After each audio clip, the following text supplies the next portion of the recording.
Okay, so I'm calling this Township Forum to order. And we actually have a variety of different board members here, so I want to make sure that everybody is introduced to the people that are here. And so I'm the supervisor, Diane Hewitt. We have the clerk who can finish doing this roll call. Sure, it is considered a meeting, so we will do a roll call for a quorum. So, trustee Geis. Here. Trustee Page. Here. Trustee McGovern. Here. Trustee Robinson. Here. Supervisor Hewitt. Here. We do have a quorum. And we'll do a pledge of allegiance. This was the best flag I could get right now. So I pledge allegiance to the flag of the United States of America and to the republic for which it stands, one nation under God, indivisible, with liberty and justice for all. Thank you, and we will start this presentation. And we're recording this so that people can also view it afterwards. How does access to affordable transportation affect you in Lisle Township? And your input is important. So this is what prompted the forum. And so we'll go through your current options that you have and what we have here in Lisle Township. So, so I've done some research into the options that we have, and many of you all have used these options and have opinions about them. So at the end is one of the places where we're really looking for community input and making sure that you all express how you feel about the various options that we have as a township, and we help educate each other as to the needs of the community. We did a needs assessment by Northern Illinois Governmental Studies, and we're going to go through the professionals who surveyed the community and did a very representative job of that. But we're going to go through the different options that we have here in Lisle Township and the costs associated with them. So to begin with, we have PACE. PACE is a very large company, a bit of a monopoly, and all of these details are going to be put into the packet so that you can see exactly where it got the information and whatnot. PACE is an entity that Lisle Township has partnered with. Most of the townships here in DuPage County have partnered with PACE. The reason why is because they're the only entity that offers 24/7 rides. That's kind of when they basically have a monopoly on that in the county. It's $2 to get in and $1 per mile. Their service, they do also offer paratransit care. The biggest issue with PACE has been the service. Many of you know that there's been a lot of issues with people being perhaps left somewhere. Their timing isn't always what we would like it to be. Sometimes people are forgotten. So one of the biggest reasons for us to start our own program was to make sure that the people that needed to get to doctor's appointments, for example, in the middle of the day, could do that.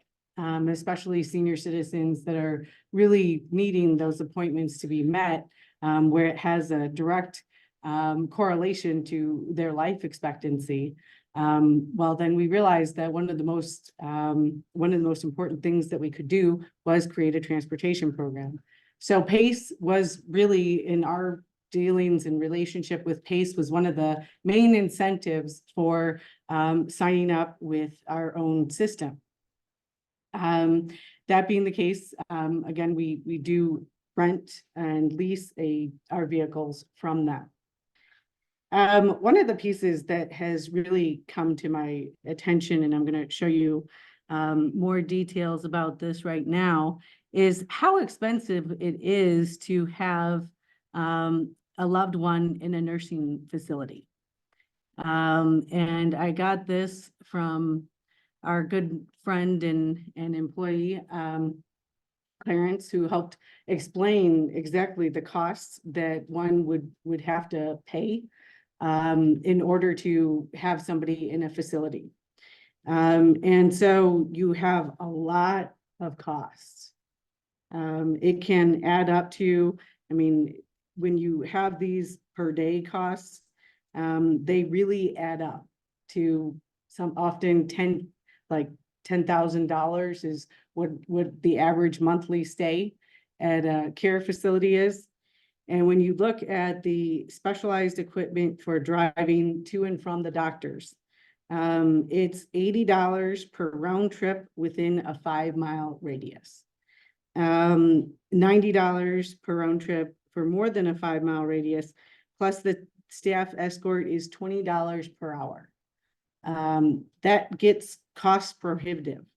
And then adding in all of these other pieces, it's extremely expensive on a fixed income to, age. And most of us, we hope, are getting older every day. And most of us hope that we could afford such a facility when we need it the most. And so these costs, this is a very good facility, but this per ride is extremely cost prohibitive. Some people may then decide that they won't go to the doctor as much as they would like to because they just don't have the finances to be able to do that. So that ends up being very problematic when you go back to costs. New Era is a fabulous another option. They charge $60 for a round trip with wheelchair accessible, with an addition $4 a mile. They Google their trip in Uber and go from there. They also have different kinds of rate structures. This is all very new to me, but there's different types of rides that you can ask for and get offered. They also, after I called, they said that they would start to think about, and they would match or create a match for people in Lisle Township for $50 instead of $60. They just have to, people in Lisle Township just have to say that they're from Lisle Township and have gotten this referral. That's just because of this transportation forum and me doing the research that has been lowered. They again are going to be, and they said that they would also do $350 per ride. Their owner apparently is based in Lisle. So it's a nice centralized area for them to be based. They said they go everywhere, meaning they're not just going to and from Lisle Township. They said that they would also go extended in an extended area. So they were really great. Another option. They, in all of these will come with the links, with the phone numbers, and with their websites attached. The next option is disabled on the go. In the first, until we get to number 4, these are all paratransit options. And any one of us could be disabled at any point. We're one car accident away from not being able to walk and needing wheelchair access. I know my vehicle isn't able to put a wheelchair in my car, and people that really need the paratransit options really don't have that many choices. So that's where I really wanted to help you understand that when you do, and if anyone that you love, a parent, a sibling, could become disabled, like I said, one car accident away. So that's why I started with these 4 options. Disabled on the go. They do $40 for a pickup, $4.25 a ride. Most of these entities said that they would send a brochure as well. So I'll make sure that you all have that put in the packet as well. Some of them didn't have them ready to go.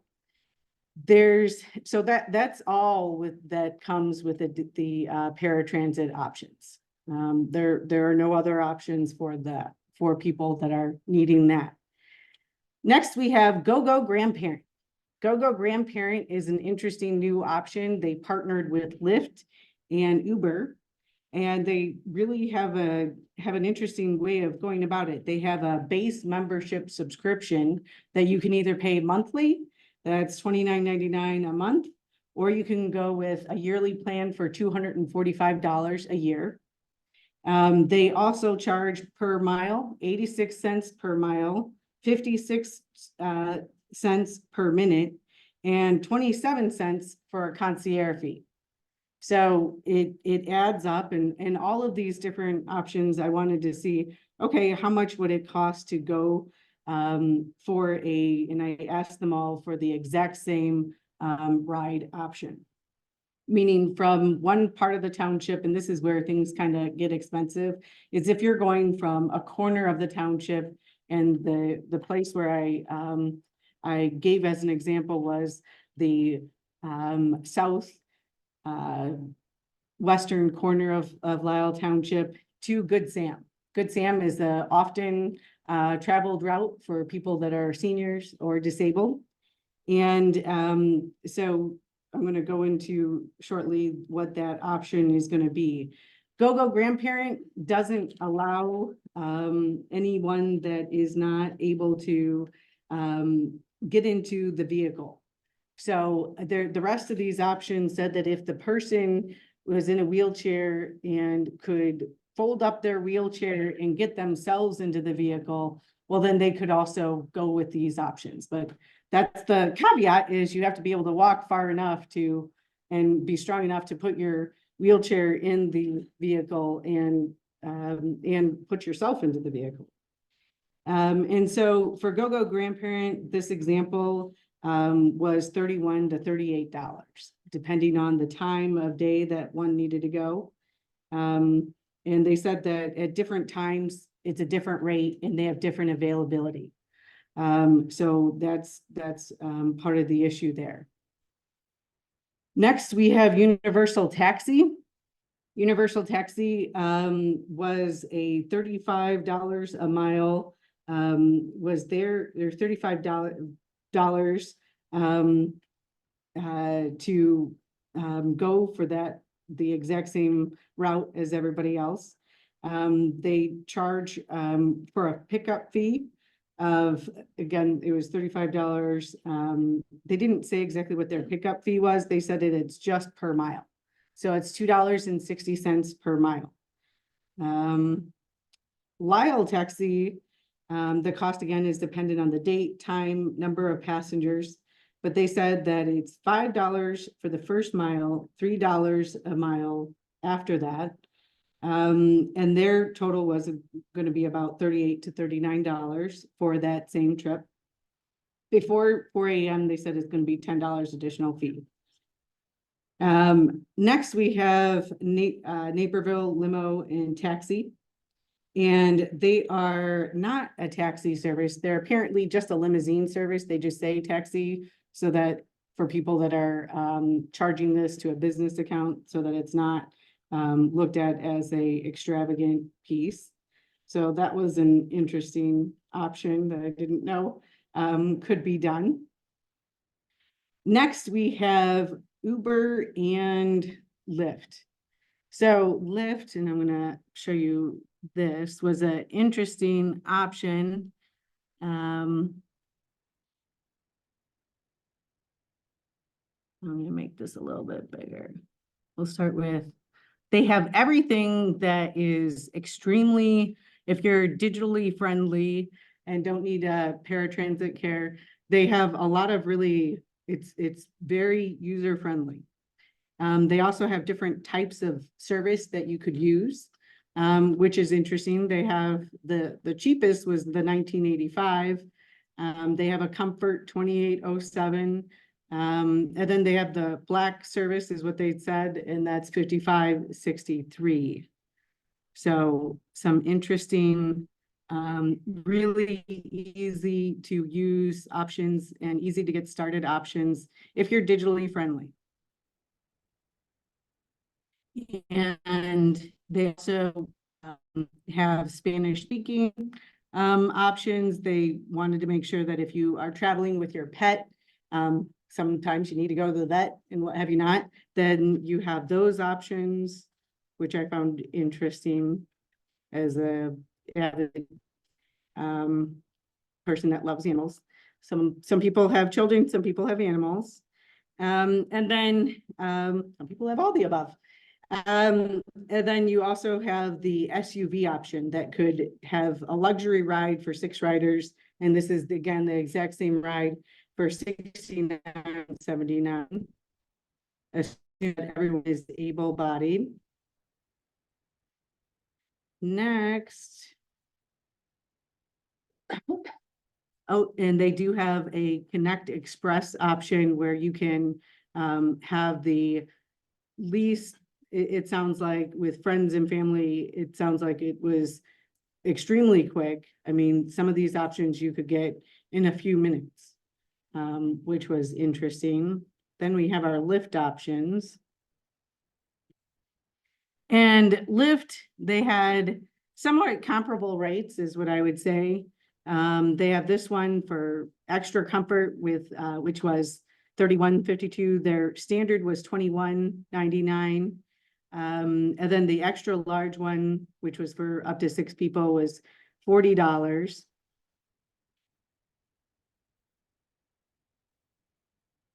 There's per person fees, they did say. And then when you want the Black service type of service, then it kept going up to 65 and 82.59. So those are those costs. And we'll go back to our Lisle Township. And so when we go back to Lisle Township for the rider, there's 2 different costs that we have to think about for the township. There's the rider and then the governmental side. So for the rider inside the township, it's $3, flat rate, one way. Joe is our only driver, and one of the benefits to going with us is that you can call at any time and you would know where Joe is, how far he is, what his exact time is of when he's gonna come and pick you up. It's extremely helpful, especially if you've ridden pace, for example, and you can't get to that information. And you really don't know that you've been left behind until you've been left behind. And then you're trying to find, what is your next option? And if you're a paratransit person, the options are limited, and you have then, you can really get stuck in terrible situations. I've really heard some horror stories, and we may hear some later today. So that's the cost side from the user perspective. Again, once you sign up with Ride DuPage, which is a segment of Lisle Town, or the component of Lisle Township, then what then happens is you get the you then have the option to sign up with us. So as soon as you sign up with Ride DuPage, then you're able to sign up with us. And these costs, one of the things that we're going to come to more understanding of by budget time is the miles used in the cost per mile. I would have really liked to have had the cost per mile as opposed to the cost per ride. But a lot of the rides are going to be, Lisle is a 6-mile, really square. In all reality, all the townships are mostly 6 miles by 6 miles. And so when you look at, these are the costs that we've had, we have to submit the costs every month to PACE, so that you know exactly what we're paying. And I'll show you one of the reports that ends up getting submitted to PACE. And I'm going to make it bigger so people can see this. Alexia, well, I'll give you the next month because it's not as easy to see in the first month. Anytime you're developing a program, there's going to be some growing pains beginning the program. And then there's going to be costs that you then realize how to get lower. The more you do something, the easier it gets. And we end up, we'll be making this cheaper, in essence. We do collect, again, that $3 per ride is where we're coming up with these fare costs. Labor is going to be the cost of the drivers, of the administrative staff, whether that was in previous times, we had a director of transportation. Just want to make sure. And nowadays we have a office administrator who's our dispatcher. We also have Joe, so we have it at a very, very minimal amount of labor associated with this. Services for whether it's including like driver physicals, drug testing. We changed in Lisle Township our policy to be completely in line with DOT policy of making sure that people were drug tested, that all the drivers have to pass a DOT physical. So you know that, for example, as opposed to your Uber, your Lyft driver, somebody isn't going to have an unexpected health situation that could have been foreseen by having, for example, knowing that that person had high blood pressure or had an epilepsy condition. I mean, some of the other options that people have to choose are much less secure when it comes to not having to go through the DOT type of certification and what have you not. Fuel, we're thankfully receiving from the highway commissioner. And he allows us to get our fuel from him in his tank. Insurance has been, and this was a estimate, but our insurance carrier, Connor and Gallagher, did not charge us to add a vehicle for the original vehicle that we had, and we expect that they wouldn't charge us to add another vehicle. It gets adjusted in our rates. We have our annual rates, and so that's how that gets adjusted. Supplies, and this would be like clipboards, things that you would need like salt, like a scraper. Eventually we needed some of those supplies to make sure that Joe could clean the bus or salt the areas where people were going to be walking. If they were somehow needing to be salted so that they could get to the ride safely. And then any other expenses, we only pay for this lease $100 for the lease. We did do a $500 down payment for both vehicles in March that was approved of 2023. But the monthly, and we've only been paying this monthly for the one vehicle, even though we had reserved two. We've only been paying this one for the one vehicle that we've had. So in total, this is what a expense report looks like. And every month, these numbers have to be submitted to PACE so that we're all on board with costs and with what we're incurring. Okay, so that's how that works out. Per ride. Yes, the first month was the most expensive. Because it takes time to build a program from nothing. Gerald went to a variety of different facilities and senior residential communities like I'm blanking on the one that was it Arbor Place. And I know a lot of people at Arbor Place really enjoy rides in particular. And so there was a number of different places where we were targetedly advertising, as well as, for example, dialysis treatment centers, chemo treatment centers. Those people need a secure way of transportation. And they often, especially dialysis, they need to go there 3 times a week. And a lot of times if you get the treatment, you don't feel well before or after. And so you really do need a ride. Not everybody has a family member that can give them the ride that they may need. It really can then impinge on your friends, your family, anyone that loves you, that wants to make sure that you continue living. And so in particular, these costs did come down. I'm not sure exactly where this number, if there was any numbers missing, but there was some change in staffing, and want to make sure that that's the exact number. So we're going to come back to that.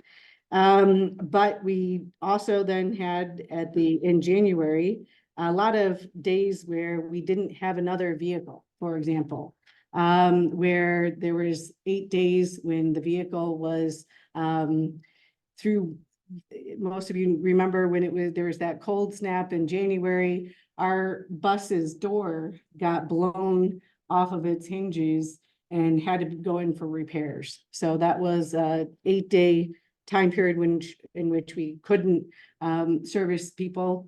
We also had a number of days off because of holidays. We had 2 days off because of holidays. There's January 4th, and then there was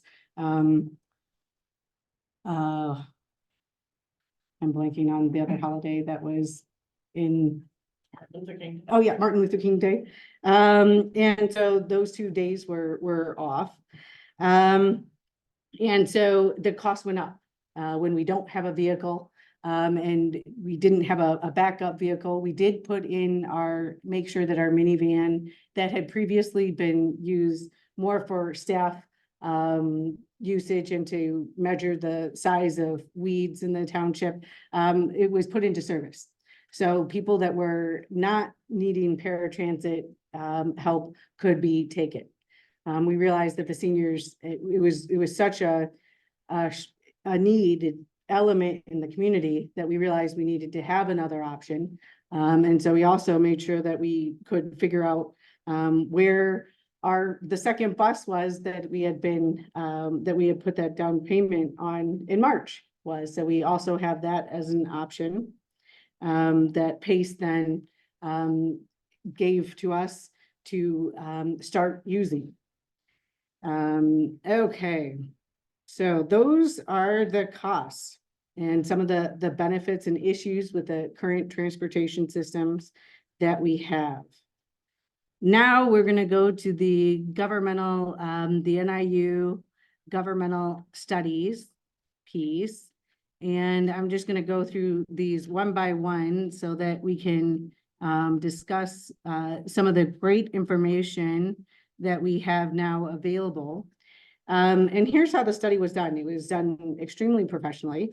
They made sure that people were living actually in the township. So it was very specified of, who we were talking to.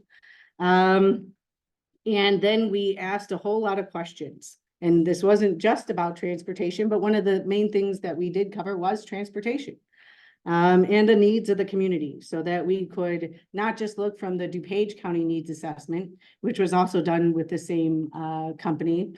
A number of different groups locally have used the NIU governmental studies. I know the Lisle Park District did, the Lisle and Woodridge Fire District did as well. So it's a very popular entity. DuPage County did as well.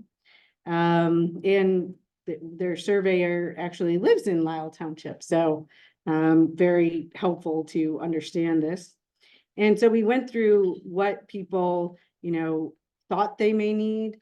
And a lot of times in excess of care and services, part of the issue is that you got to know about the service if you can, so that you can access it. If you don't know about it, how useful is it? If you need it, you need to actually know about it. That's why one of the greatest things that we did in the past year really was doing that newsletter that came out in August. I just had a call yesterday saying that this resident was thinking that she needed help in Lisle Township, but she had some questions, but she had saved the newsletter in August to go over that when she needed it. So that newsletter is one thing that ended up on people's refrigerators and really helped to expand access by letting people know about it. So it goes through, what kind of, the population that we were surveying. We wanted to make sure we were representative of people that live in the township, with regards to age, their socioeconomic background, racial issues, and what have you not. And then it comes to transportation. And these were the questions that we very specifically asked about transportation. What would you need transportation for? Would you need to be going to the doctor's appointments, to groceries, recreation, religious services, visiting friends and others? And all of this really affects your quality of life. I mean, if you are a senior citizen, and you, for whatever reasons, aren't able to drive, having the ability to go to these things can really improve your quality of life. And can help you stay in your house longer, or in wherever you are longer, in an apartment or what have you not. And so we wanted to know specifically, do you currently use Pace, Lisle Township, Ride DuPage, Uber? Is it through Lisle Township, Ride DuPage? And each township has their own version of this. And the one thing to note when it comes to our transportation in the suburbs is that as a suburban entity, we very much have focused on getting people to the train station. So Pace buses fixed routes are geared towards going to the train station. And if you don't need to go to the train station, then it's not nearly as helpful. And if you can't get into that bus on that, and you don't happen to live on that fixed route, it's not nearly as helpful. So, we're trying to also understand what your options are. Ride DuPage very much specializes in senior citizens and the disabled. And anyone can be in a car accident away from being disabled. But there are a lot of people that are younger, that are able-bodied, that would like better transportation options. And so that's one way that the township could expand our services, is to go to a higher population. If we expanded, and our contract with Pace does not prohibit this. So if we wanted to get a higher ridership, and again, the more rides you give, the lower the cost for the township. And so if we wanted to expand our services, we could add in different populations as well as actually doing paid advertising. There's a variety of ways that we could have paid advertising.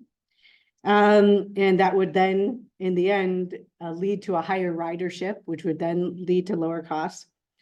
What is the frequency for which you or someone in your household uses the Lisle Township Ride DuPage?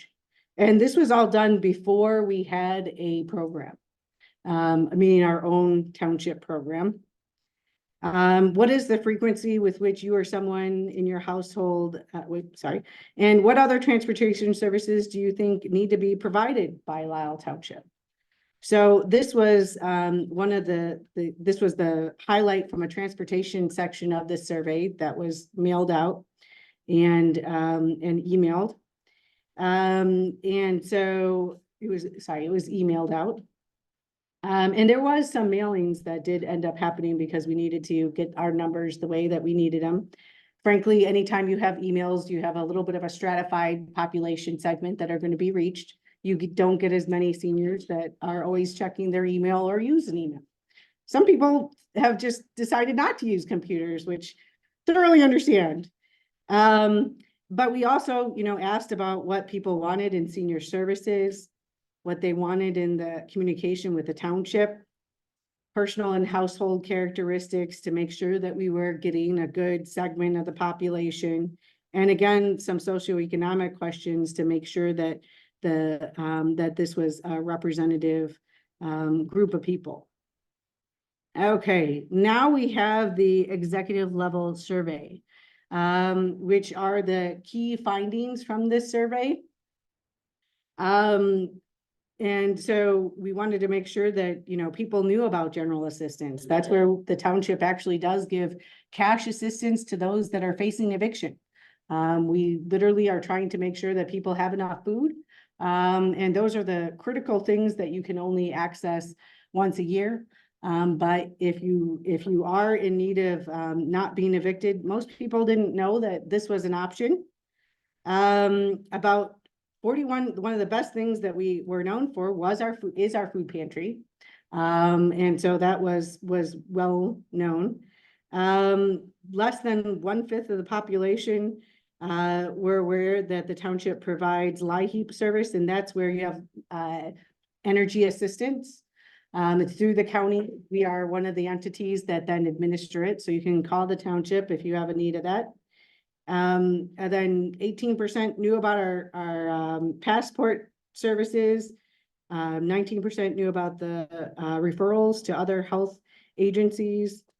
And then let's see here, it keeps going lower and lower. And then, and just to highlight, 25% of the residents are aware the township provides the Ride DuPage transportation. So that was the program that we've had for decades. And just 25% knew about it. And there's also a significant segment of the people that knew about it that didn't want to use it for their own reasons, because it was not the quality that they needed. They needed to make sure they were actually getting to the doctor's office, or the things that, you know, you just couldn't be left without what you needed. And so coming back to the transportation piece, when it comes to what people felt like they needed, and we have access to transportation being 21%, which is more than 1/5 of the population felt like they needed more access to transportation. And those are just the people that, you know, felt like they needed it. And frankly, we're a very car-centric suburb. So, you know, it's very different than if we were, you know, in Chicago, where there's so many more options from a public transit perspective. So then we go back to transportation. To be very clear, 25% of the residents would use a transportation provided by Lisle Township within the boundaries for more than one purpose. So with the largest percent being that they needed to get to the doctors.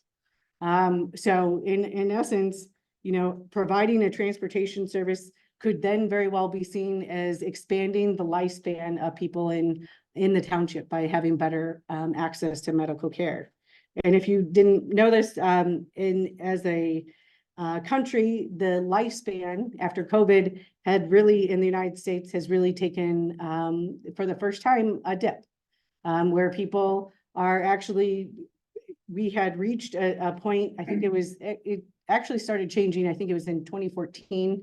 I'll make sure that I include those numbers from a national perspective, but basically, whether it was access to healthcare issues or what have you not, has changed the lifespan of the people in Lisle Township. Sorry, nationally, and of course, we're just a subsection of the nation. More than 1/5, 23% of residents currently use a transportation service such as PACE, Lisle Township Ride DuPage, Uber, or Lyft. And 1% of those residents use Ride DuPage. So it sounds like a lot more people were using Uber and Lyft. There are other apps out there. I didn't find them nearly as user friendly, but I did find that there were programs like Curb, Bolt, Maestro, Cabify, as well. So rideshare programs are definitely taking they're just growing, partially because people didn't the taxi services have been going down in popularity. Okay, now we're going to go into the final strategic report of the planning process and what have you not. And there's just a few places where I want to highlight your attention to. This involved all of the board members individually meeting as well as in a group. And there are some pages that I want to make sure that we go to and see. And that was number 9. Transportation services are expanded. Hours are expanded, after hours and weekends. Senior transportation services. Teens are a population that need to get around in particular, because we can't always rely on our parent to always be our Uber driver personal.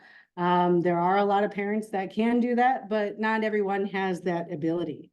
And then support transportation services that support caregivers were also one of the main pieces that needed to be reconciled. And then as we go down here and we see some of the opportunities, we came to some short-term and long-term goals, and they're actually taken apart in a more in a very, I'll actually go to that segment, is the short-term and long-term goals, and make these bigger. And so in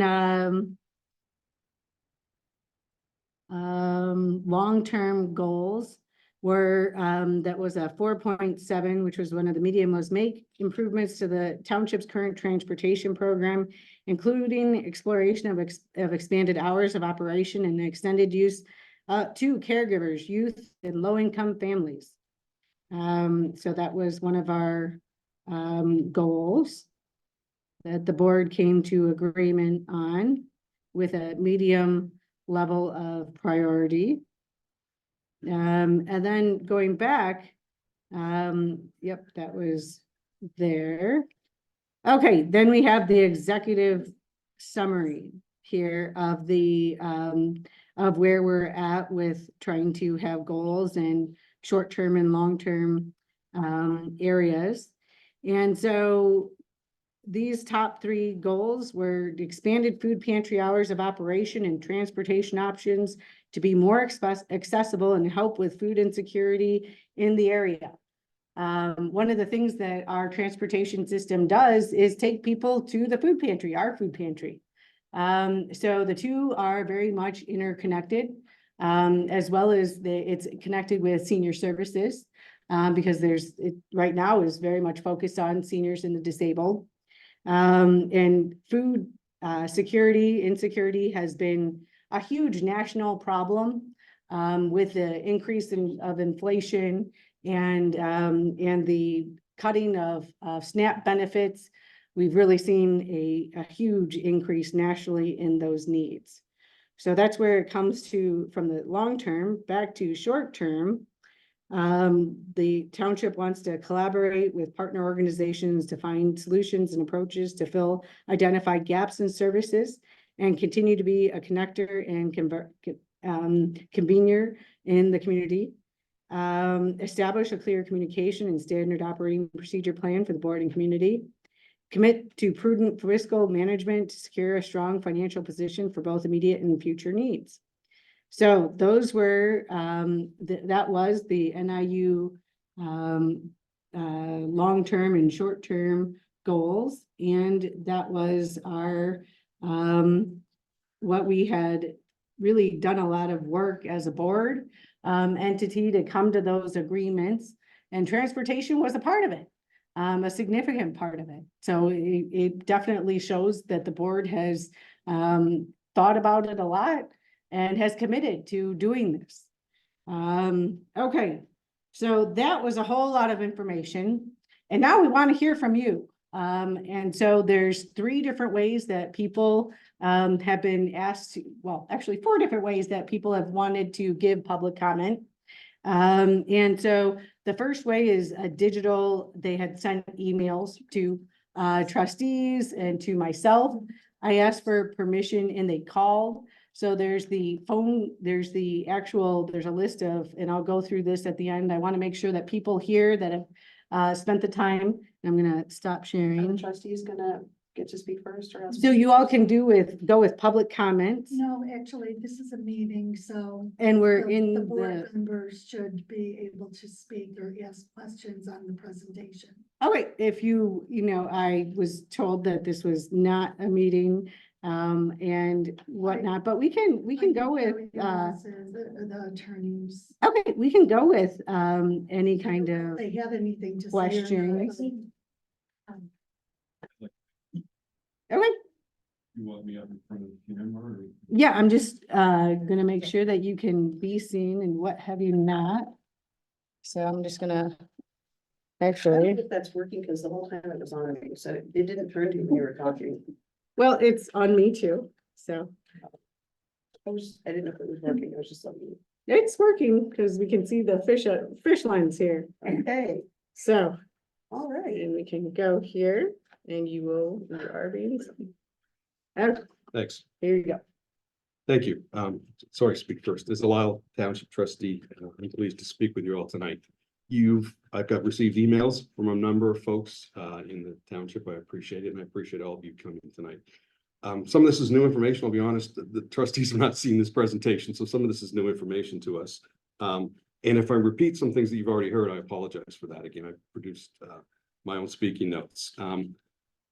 Like, as has been talked about, Lisle Township has for many years funded, in conjunction with other DuPage townships, this program called Ride DuPage. It provides transportation services for assistance to older adults and people with disabilities, the subsidized rate. And it gets for medical appointments and for other consultations. Just for everyone's awareness, in December 2023, the board approved funding that program for 2024. So no cuts there. The approximate budget for that service is $140,000 a year. I don't want to get into numbers too much, but I want you to know a significant commitment made by the board and by the township to that service. So what we did find, and the supervisor alluded to this, is that in September 2022, the board responded to the township and its residents who said, I have been left waiting for a ride service. That's not acceptable. And the board said, okay, we hear you. We would think there is an opportunity to create a service to augment what is in place with Ride DuPage. So the board made a commitment to fund this program. We thought it was going to cost about $250,000 in the first year, significant upfront costs, bringing the personnel in, but we were committed to do that. And in February, that was in September 2022. In February 2023, the Lisle Township did start the program. We leased a van, hired 2 drivers, brought in a scheduling software, hired a scheduler to come in. So we were really ramping up for this program to fill what we felt was a need that hadn't been addressed. Several delays later, service finally launched in May 2023. During that time, one of our drivers left because there wasn't enough work for him. So we were down to 1 driver, 1 bus scheduler, and some oversight of that program. While this new service is being used consistently by many residents, the overall ridership levels are less than originally envisioned. And part of what I want to talk tonight, I need your help. How do we get ridership up? Right. So what is the opportunity to get ridership up? It's a lot less than what we envisioned when we first put the program in. I'll just highlight, supervisor was right. This is the mailing that went out in August. On the back page was about the transit program. So information was shared with folks.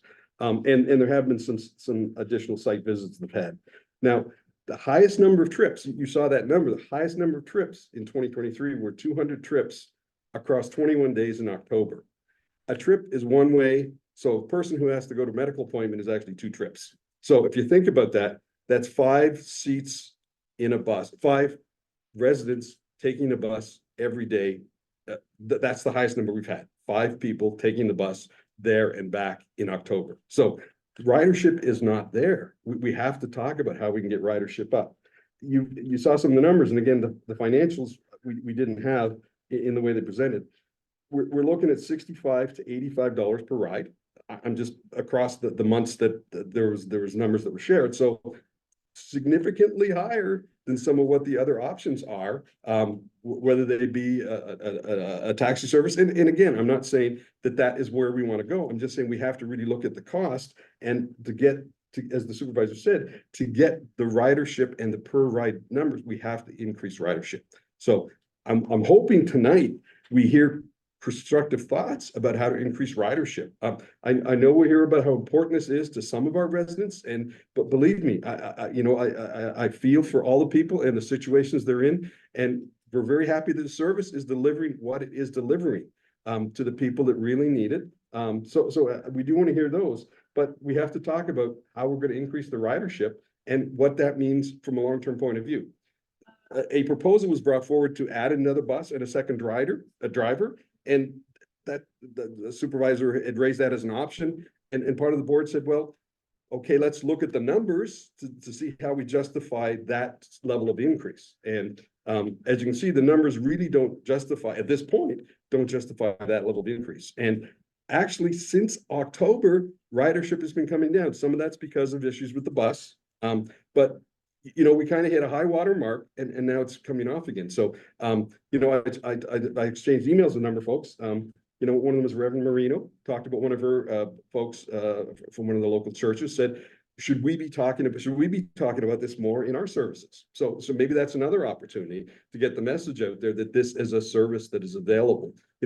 So I'm looking for your thoughts as to, and I'll encourage the other trustees to share their thoughts, but I know it's an important service. I know it's being used. I know it's critical to some families in the area.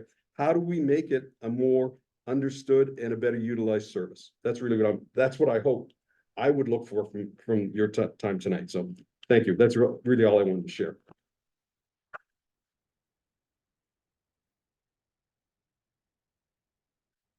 Is there another trustee that wishes to speak? I just never these speeches building on what Trustee Robinson said. I got a number of emails too, and there's no discussion on canceling this program. And a number of your emails addressed that, said that they're afraid that we're going to cancel this. There's no discussion on that whatsoever. None. Like Trustee Robinson said, we just re-upped our contract with PACE. So if you ever have a question, reach out to we trustees, because we'll tell you. Okay. I think it's important I think this information, again, this is the first time we're seeing this presentation. I would Trustee Geis? I'm sorry? Well, if we're doing a normal board meeting, then Trustee Geis, you would like to speak. Not everybody knows who you are. Hello. Guys, it's nice to have all of you here today. The fact that you're here demonstrates a sincere concern for what is happening in our township, and I'd love to see you at our monthly meetings. It's important for you to. Okay, it's important for you to understand the numbers just aren't matching up. We have to be responsible with the tax dollars, right? So that's our first priority, is to be responsible with tax dollars. And if the ridership, 5 rides in a day doesn't warrant a second salary and the expenses of a second bus. There is no plan to cancel this program. We made a commitment to this program. Did you have a question? We made a commitment to this program, committed to the safe transportation of our seniors. So if you've heard anything different, I'm looking each one of you in the eye. I am telling you that the program is not at risk. Okay. A second bus may be a challenge, right? So, but you've seen why. So just like in your home, you have to make decisions like, do you buy a second car just because it would be nice to have a second car, or does the need exist? Right? So it's the same thing that we have to look at in the township. We care about our seniors. We care about people who need transportation safely. It was abominable to learn that we had senior citizens standing in cold weather, waiting for transportation after doctor appointments, feeling abandoned. They are our most vulnerable. I stand by this, from the time I ran, my biggest message is a community is only as good as its most vulnerable, right? So if we're not taking care of our most vulnerable, we're not a strong community. That said, the NIU study was done, but we didn't get the results until after we had implemented this program. And what was really great to learn is that from the NIU study, we're doing great things. No one was dissatisfied with anything from that study that we were doing. And we were actually surprised that there wasn't greater needs expressed and more, concerns expressed, because when we got it back, we were like, oh, we're doing a pretty good job. So can you imagine if transportation was mentioned was part of the study, but we'd already implemented it? We're already kind of ahead if you think about it. So if only 21 or 24% of people wanted more transportation services, well, we're doing it. So we're not doing it. So I think that's important for you to know. And I would like to echo too what Trustee Bay said. I'm the lead trustee, and so I really feel a responsibility for your communication to happen. So we want to hear from you. I don't want you to just go by hearsay or what your neighbors said or what you thought you read or what you read on social media or text message you got. Or, some rant that someone shared with you because they had pieces in the game telephone. Come and ask us. We're more than happy. We're very reasonable people. You elected us for a reason. If you want to go back to that time when you went into that voting, you trusted us at that time. You trusted us to make decisions that were in the best interest of the community. And I'd like you to take you back to that time and think about why you trusted us. And remember that we're still those same people. So I think that's really important. There's no question that this program is going anywhere. The times that the second bus was inoperable, there's other solutions. There's 8 solutions there. I mean, you saw there was 12. So is it 12? Sorry, I'm lost count. 11 solutions. It's not like this is not the only option, right? And we do subsidize rideshare, so Uber and Lyft rides for our community too. So it's not, those numbers are big. And if I saw that, I would be a little scared too, but we also offer subsidy for that too. So it's partial information. So thank you again for being here. If you ever have any questions, please don't hesitate to reach out to us. Trustee McGovern? Thank you. I'd like to go really quickly because I really want to hear what you have to say. But I think this is a second van would be a great 5-year plan. I don't want to duplicate, nor do our trustees. We're all on the same page. We don't want to duplicate any services. I've talked to Debbie Bryan, who's doing a great job at Park District, and they have great programming. Can we have great programming, more rides to programming? Sometimes programming is just a bingo game or a gathering. That makes people feel better, but our budget doesn't hold it at this point. So there are goals that we're trying to fulfill and approach, but the main one is not to raise your levy. 12% of people feel like their home, they might not be able to stay in their home. And the first reason listed is property taxes. They are high. We don't want those going up anymore. So we want to make very validated decisions in spending your money, and we want to hear your opinions. Thank you.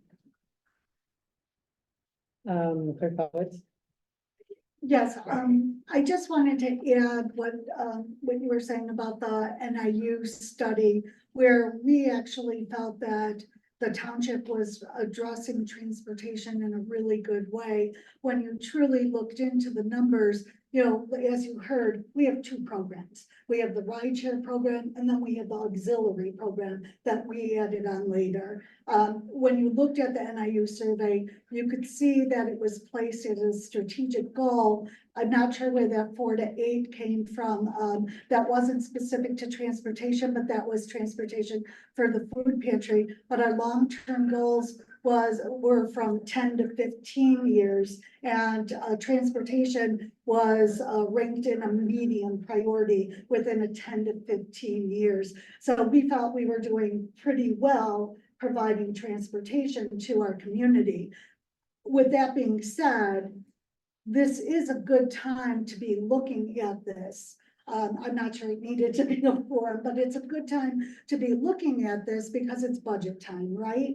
So we do have questions for Pace. I was hoping that Pace would be here. We know that the rideshare program has been a problem for quite a while, although we are still part of it. So we are spending $145,000 at least.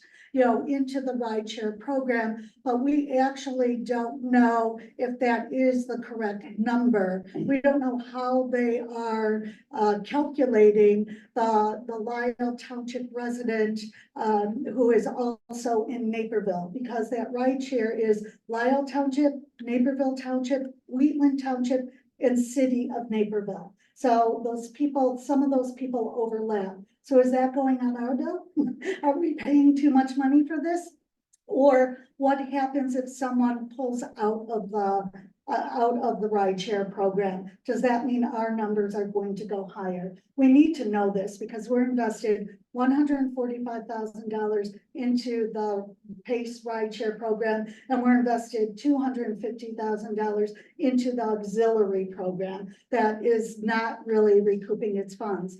Not that it has to, but we need to know the numbers. We need to know if this is something we want to supplement, if this is something the community wants us to do. And so far, we know by the strategic planning where they believe it should be on our priority list. So there's that. And then I'll stop there. Thank you. Assessor Trowbridge, do you have anything to add? I just want to make an observation, that I came in late, I apologize. Did they discuss what the costs were for the ride? Yeah. So we know exactly what the cost per ride is. Well, I don't know what Not really, kind of. The question, what I'm getting at, I've been at all meetings prior to this. We've asked for information, detailed information about what the costs, what the actual hard costs, what the soft costs were, how many people are being serviced at a particular time, what those costs would be related to, and how we can quantify that so the trustees can make an educated decision. And up until today, I have not seen that information, and I don't believe the trustees have seen it either. I think in order for us to make decent decisions, we have to have decent information. The trustees have requested it, they've not received it, and to have this meeting at this particular time without that information is problematic, in my opinion. It's problematic for me because I can't make an educated decision. I think it's problematic for everybody who's here because they don't have the information to make those decisions. Thank you. Thank you. And let me just really quick, briefly go over some of those questions that have just been asked to answer them. PACE was invited. Several members of PACE were invited to see if they could attend. They couldn't find anybody that could attend. But we do expect them to be, to have more input coming shortly. One of our employees has been given access to the database to pull those exact numbers. Our former operations manager had that access, and so it is now being restored. Alexia just got that, and she's trying to make sure that it's compatible with her computer, and that's where we've been stuck at, was making sure that it was downloaded onto the computer. So I expect that at the by the next meeting, you will have all of the details that you wish from PACE directly. And then next, Naperville, the city of Naperville subsidizes the cost 30% towards the whole township, meaning that the city's grant then subsidizes the cost for people in Downers Grove and Woodridge and Lisle, which is a really great benefit for the township. When it came to ridership, we didn't have the bus we needed for the first year, meaning that the bus that we currently had was one where it really was too high for people to get into the bus. So, and it didn't offer as many seats as the new bus that we had. And so it was not what we originally wanted. So when it comes to ridership, our ridership will very much greatly expand just by having a better bus. This bus doesn't require everyone that's in a wheelchair to go, or actually a lot of people that just can't reach the top level. They had to all be using the lift. This next bus actually is just much better equipped. It's going to be easier to sell, and it will have more people that can take it. There has been a discussion of canceling the program. If you just watch the December meeting, you can see that discussion. The second vehicle and part-time driver, and I spoke to PACE. The second vehicle and part-time driver is what is required to grow the ridership and stabilize the service. If you only have one vehicle and one driver, when that driver and vehicle wants to take a day off, then you really come to a standstill. And so PACE is going to require us either give back that bus or have somebody part-time that will be able to help expand the services. And right now, a lot of times, our one driver is booked. So he can only take 14 rides in a day, take 14 people. After 14, he's booked. So it only allows us to grow to the level of 14, and then we're stuck. And so it's an artificial, and one of the things that I asked PACE was, do they have anyone with their own program with one vehicle? And they said they didn't have anyone that they knew of that had their one vehicle and were trying to expand a program. So in order to have lower rates, you need to have something that's more sure, because vehicles need to go into the shop for maintenance, for basic things. And right now, when we need an oil change, we try to make sure that it's scheduled over the weekend, so that we can then be able to not take any days off. But sometimes, especially for example, with the last issue with the vehicle being pulled off the hinges, it had to be dealt with only during the weekdays, which makes it harder. The first driver, the actual issue was a change in DOT policy to make sure that the physical was required. So we didn't know that at the beginning of our program, so it was not because of lack of service or rides, it was because of the change in policy in DOT, making sure that they had an extra hurdle to jump over. Ridership levels fell in October, partially when you had the Director of Senior Services and the former operation manager that were fired. And those two were the main two That was in people December. that, Yeah, that's December. no, it was not. It was in It wasn't in November. December. It was definitely not in December. It was in It was. November. It was in November. And they were Yes. paid through this. So any which way, it was they who were the people that were most selling the services.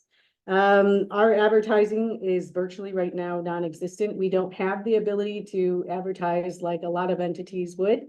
We don't have a credit card that would help us do that. So we would do that if we could. Part of but we definitely need to advertise like a normal entity.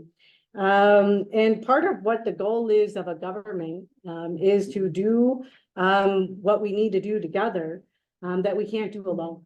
And so part of what a Supervisor, government I have a is, question. and I'm just almost But a done. question back from your other question. And so part of what we need to do is that we, as a governmental entity, is that we need to make sure that we have the ability to You've said all of this. provide a service that has for example, the end result is perhaps lengthening the lives of people that live in the township. So doing together what we can't do alone is part of our job as a governmental entity. Okay, does anyone else have questions? I know the trustees have had input. Well, the question and we is want to something make you've sure. said. Okay. And in fairness, Trustee you Guys. shouldn't have spoke first. You should have let your audience speak first, because then you could answer everyone's questions at one time. So my first question, going back to, and now I forgot the first one because you just kept talking. Okay, anyway, I apologize. The one question I have is, how are we doing oil changes on a Saturday? So what we do is we don't do it on a Saturday. At the end of the day on Friday, Joe will go to the Firestone, and then at the first part of Monday, he picks up the vehicle on Monday morning. So Okay. that's how we do it over the weekend. Okay, that was the first question. The second question was, it wasn't a DOT change. It wasn't Department of Transportation change that changed the rules. It was that we didn't send the drivers for the correct testing. So that was an error on the part of the transportation supervisor. So I want to make sure that we're being clear that the mistakes that happened weren't on the DOT. It was they didn't get the correct, they didn't do the correct testing for the drivership that they were going to be. So to be extremely clear, it was PACE that didn't tell us that we needed to have a DOT physical. Okay, fair. So we didn't know that they needed to have a DOT Okay. physical before they were hired. So Pace is receiving $145,000 from this township, and they didn't have a single staff member who could be present for this presentation to speak to any questions and concerns we have. That's my first part of that. The second part is if we had to wait to get login password information to get this data, just like the same people you spoke to call and invite to come to the meeting, why didn't you just ask them for the data so you would have it for the meeting? So I do currently have the data. I need to work through it and make sure that it's in a more presentable format. Right now, it's in a format that is frankly not able to be utilized to Okay. the best of our ability. So again, by the board We meeting, should have you'll paused have it. We it. should have paused and not had this meeting until we had the information. And we do, again, what we're focused on is in the thing that is likely going to be challenged from a budgetary perspective, is the portion that is Lisle Townships, not Ride DuPage. This is not a budgetary question. We've already approved the budget for this expense. No, we're about to true up the budget. So, thank you. Okay, No, I just have a question based off of what you just said. Can I ask it? sure, Okay. but the public really needs to. It's very It's really short. meant to. It is, you had mentioned that Naperville is subsidizing our portion of the ride share by 30%. Is that correct? The city of Naperville. The city of Naperville. So my question is that that's a bigger concern, to tell you the truth, because there is talk that they are dropping the program. So that means, so for the rideshare program, our input might be even greater. The other question that I do have for you is, you had just mentioned that the bus is at risk of being pulled and taken back. Is that what you said? If we do not have a second driver, yes, That's for the second bus? yes. Okay, so if we don't get a driver, increase the personnel, get a driver, that second bus, when did that come? And no, and to be extremely clear, there are 5 options of people inside the township that already work for us that could get certified through PACE and through DOT. What has to happen is that the people in the 5 potential options inside the township need to decide whether they wish to be trained. Those conversations need to happen. So Could there, you it doesn't get the next- require, Please, let's let. You know Thank what? you. Please Thank let me finish. Maybe at the next meeting, you could give us the true cost of having the second bus. If you could do that, that would be great. it is literally $100 a month. That's not the true cost. There's the personnel and their benefits and the gas and the insurance if there is, and maintenance. So that's what I'm asking. And there are 5 current employees that could be trained. So for example, if Clarence wanted to be trained, Please, can you 3 take this discussion on pace offline thank you. and let the public speak? Thank you. Okay, now we're trying to get to public comment because we only have this room for another 45 minutes. The library has been gracious and said that they may let us go longer. So there's 2 types of public comments that we need to hear from. In particular, well, actually 3. So we'll start with the in-person public comments, because you all definitely took the time to come in person. So, if anyone wants to, and I know, Clarence in particular had, really wanted to make a public comment, so I want to make sure that Clarence gets some time. He's been a longtime employee, for over a decade. So Clarence, can you come on up, and anybody that wants to make a public comment, we just want to make sure that people can see you and hear you. It looks great, Clarence. All of them are. All right, how do I get over there? Here, you can Come stand on, wherever you want, and I'm going to make sure you get seen. Go around. I don't want to step over that. Careful.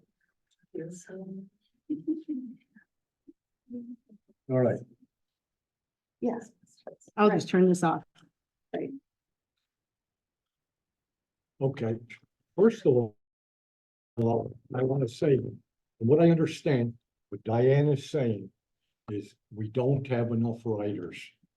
Am I correct in assuming this? We don't have enough riders, all right? Do we have enough riders for the first bus? Yes. Okay. All right. Let me get my paper. Okay, my name is Clarence Teska. My wife is Judy Teska. We've been residents of Lisle for 46 years. I've been retired for 20. We've been married for 56 years.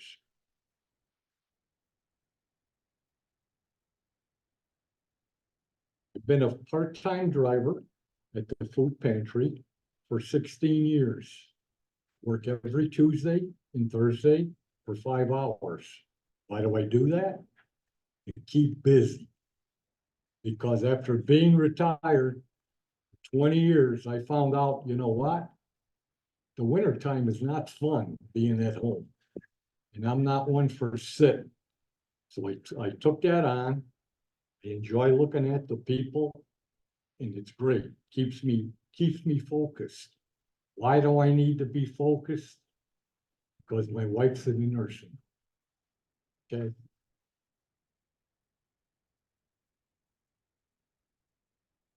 My wife was diagnosed 5 years ago with a bad heart and rheumatoid arthritis. She's wheelchair. I used to take care of her at home. Couldn't do it anymore because she can't go to the washroom. So then what did I do? They have a service in Downers Grove where people come over. That's $30 an hour. That didn't work out either. So then what was next? I had a live-in because we had a spare bedroom. That was $400 a day. Okay. Whenever my wife, when she was at home in the living room, we converted that over to where she could watch TV and all that. We had a commode. Mary and Joy taught us how to take her from her bed, put her on the commode, and then I had a wiper. I thought I'd never able to do that. And what they told me at Mary and Joy, close your eyes, don't smell, and go. All right. Well, that lasted for a while. I couldn't do that anymore because I gave my wife a buzzer. I live in a bi-level home.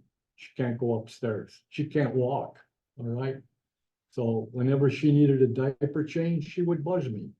Hell, I'm getting 2 hours of sleep a night. I can't handle that. Okay. I went through a whole year with this. Finally, I put her in Tabor Hills nursing. $10,000 a month. That's what we paid. Her full retirement, $150,000 gone. All right. Now they're going into mine. All right. Fortunately, I had enough sense to get a lawyer at the start of this process. And what they're called, and all you people that are here, don't even think about planning ahead. You know why? You don't know what tomorrow's going to bring. All right. We got a lawyer. It's a special lawyer. It's called an elder law Medicaid lawyer. And what that is, that protects whatever money you have left. All right. And it's a long process. It takes a whole year. And what you have to do, you have to go to the banks and you have to get 5 years worth of canceled checks. You have to sell all your stocks, all your bonds, all your CDs. But I'm going to get away from that because I could go on forever with this because of my stories. And I can also give you guys a sheet all about to see how much this costs at a nursing home. But we're talking about transportation here. All right. So anyway, Judy has to see the rheumatologist, the cardiologist, the ophthalmologist, the neurologist. You're looking at 3-4 times a year. Okay. This $6 program, it was like a blessing from God for me because I'd have to pay over $1,000 a year for this to have her picked up, taken to the doctors. And it's not only going to the doctors, now you got to go for blood work before you see the doctor. So that's another trip. So it's a great service that's here. And I just hope to God we can still stay with it. So rather than bore you, again, don't plan on anything. Everybody says work till 65, work to 67. You know what? I retired at 59 and a half, and if I had to do it again, I would. Because who the hell needs money when you're 70 some years old?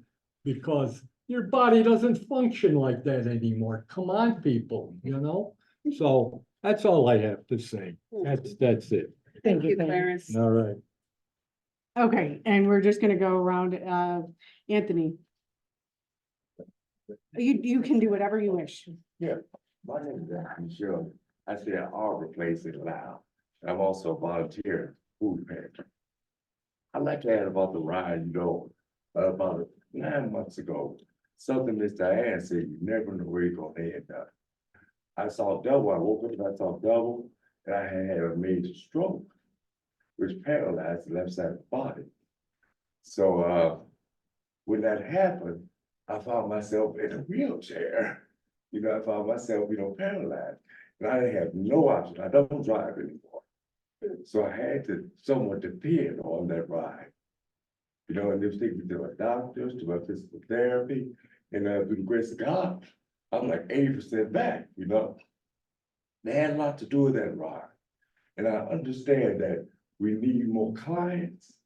And like I said, I went into solutions, not a problem. I know the problem. And I believe that one of the solutions is word of mouth. Like I'm at Arbor Place, I speak to the people about the ride. Like she was saying, it's such a low percentage that don't even know the ride exists. And by me standing in the senior building, it's a lot of people that just can't get out. They can't get out. I bring food from the food shelf. And that type of thing, they don't know about the ride. They don't know about these things. I believe word of mouth would increase the ride. About me, if everybody did that part, speaking with the clients that come in to get food, they don't know about the ride service. Speaking with the people at the Arbor Place, they don't know about the ride service. But I think word of mouth would really increase that part. But that ride is much needed. And it's definitely been a blessing for me. That's all I have to say. Thank you. Thank you. And you've been a long time volunteer. Thank you. I didn't mean to skip you, and I know we have Ruby, but would you like to have any, did you? Yes. Sure. I'm Reverend Cindy Marino. I'm the senior pastor at Naperville Grace United Methodist Church. And yes, I was trying to think when you sort of reframed the question. I'm a little confused, but I think I'm coming to some clarity that it sounds like the first bus and driver is covered for this year and that's not going away. Is that what I'm hearing or no? Yeah, that's what I heard. Right, yeah. Right. You're right. And we also spent another 8 to 10,000 with PACE, so that was another thing we didn't share, so. What's in question is getting a second bus So we have. in order to We have 2 buses. We have access to one. but it's not being used. And because there's not a driver. here's there's a lot more that. I know it's complicated. I'm Yeah, just so trying we'll to just go with, Make it simple. But if we know that, people that I know that rely on this for, any quality of life, if they can trust that that's in place, and what we need to do is help increase ridership, you can work through the churches to do that. Churches traditionally have an elderly population. When they get to the point where they can no longer get out, they disappear. And we do our best to keep track of them. If you send something out to every church, you're going to find ridership because we will get the word out. When people need these kinds of things, they come to us because they know us and they trust us. And then we need the resources in order to give them what they need. But, my hope is, I'm here on behalf of the McCurdy's, who are members of my congregation. John was a member of the praise team, played the guitar, had gone on many mission trips, worked on Habitat for Humanity. You needed something, you called John and he would be there for you. And now he's ill, and the only way he can get a ride, he cannot transfer from a wheelchair. The wheelchair has to stay with him. And so a daily care for him would be prohibitive if this transportation wasn't available. So, that's my first concern, but my second offer to you is call the churches. You know, I would do what we were always communicating with our people anyway. It doesn't hurt to add a little tag on it that said, did you know about, you know, Pace Bus? Or just to do, like you said, work. Thank you. And Diane, what we could do too, you know, that's excellent what you just said with the church. I belong to St. John. Okay, if you could put something together, I could see Father Gabe, we'll put it in the bulletin. I mean, everybody would see that thing, you know, because I never see any, you know, like I said before, I've been here 46 years. I never see anything in the paper about the food pantry, or I never see anything about this ride. You know, I'm at a point now where I don't get the paper anymore because I can't afford it, right? You know, so. That's the Thank you. Last time's been gone. Okay, and then we're just going around here, and so do you have anything?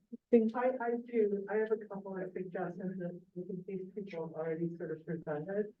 I worked for the library and I used to work for newspapers. I was a stringer. I worked for the Sun newspapers. And you're correct. There's nowhere that you can get news anymore. There are no newspapers left. But the library itself is involved in a lot of outreach projects where we do library training.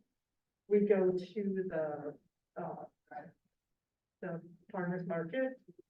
And we also go to a lot of the nursing homes and care facilities in the area so that they can sign up for library cards. A lot of people I've met, they have a hard time getting transportation to come to the library. One lady in particular that lived at 4 Lakes, she would take a cab, she would take Pace, she'd be desperate to come to the library. She loved the reading. One time she was trying to get to her ride and they were very rude and everything, basically, and not very reliable. And she fell and hurt herself, okay? I won't name any names, but if you do outreach to the facility, and you have to understand that a lot of, I'm in touch with a lot of older people and stuff. A lot of people don't have internet. You would be surprised. They just don't have it. Our hotspots at the library are one of the most popular things to check out. So how do they go online and navigate all of that and fill out that form? Take the forms to Arbor Place, take them to the facilities in the area. Have somebody that wants to do outreach, help them fill them out. We have people that help with taxes. We can have people that help with that. That's all I have to say. Thank you. Thank you. Just. And then, yes. I'm Angelina Perez, John McCarthy's wife. And what people who cannot to support us tonight.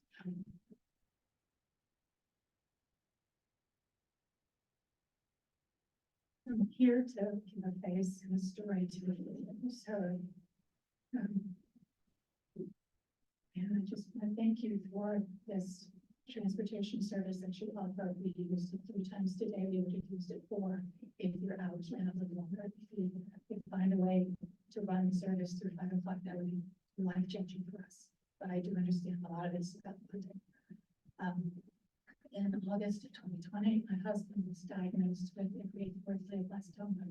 This is the same cancer that Hunter Biden and John McCain died of. There is no cure for it. He had surgery. We had near-range later. We learned to walk.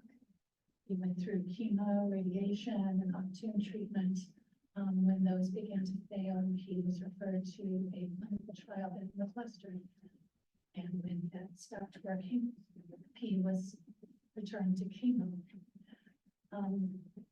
Then suddenly, we still don't have an explanation. Late February, it was as if he had a stroke. And he didn't have a stroke, it's just the consequences of his brain cancer. So he's no longer able to be alone, so I had to find daycare for him. I found a wonderful service that I got a senior center. They're excellent. And at first, we were still able to take him ourselves, but his decline has continued, and there's no way that he can get in and out of the car anymore.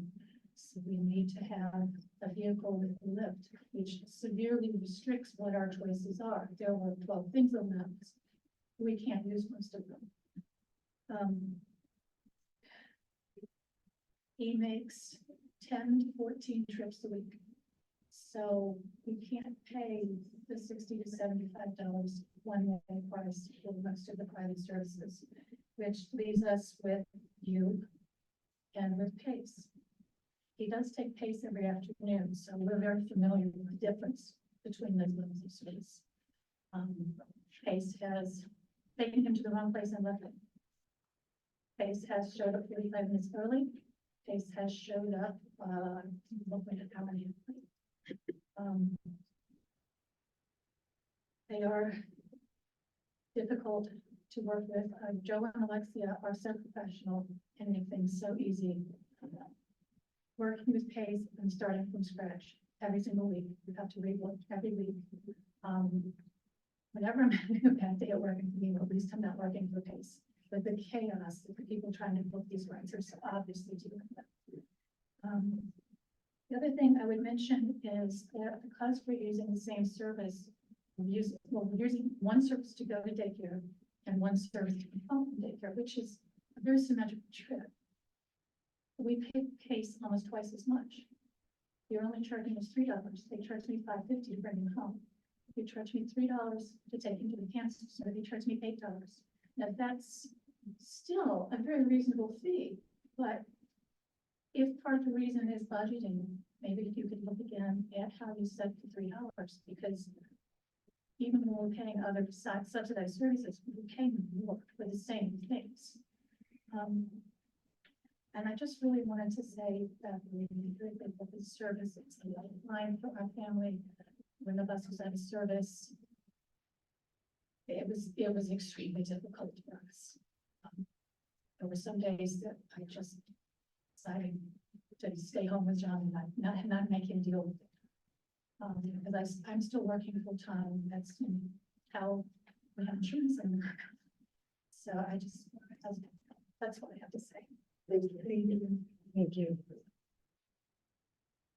Yeah, hi, I'm Paul Durgills. I am also a friend of Angela and John. And I guess I've seen, I think the fundamental thing that I wanted to hear was that there's going to be a service, right? That the most vulnerable will have access and have a service, I guess, to help them in these moments, right? It may be great if you can take advantage of the second bus and there's a way of getting more ridership. But fundamentally, at least, just take care of the people that truly need the service, that have access to it now. That's what I want to see. I want to be part of a community that puts that first. And if there's a way to expand it, great. You know, there are probably more people that could take advantage because they do need the service, and they're just not aware of it. So yeah, I think you hit on important things as far as advertising, making sure people know that it's available to them. But fundamentally, at least, let's take care of the people that need to be taken care of. Thank you. Thank you. I'm Carol Naughton. I'm also a friend of John's, and have seen that these services are a lifeline. What I'd like to say is that, you know, after we stop squabbling, when we start to be constructive with each other, we can really start to make a difference.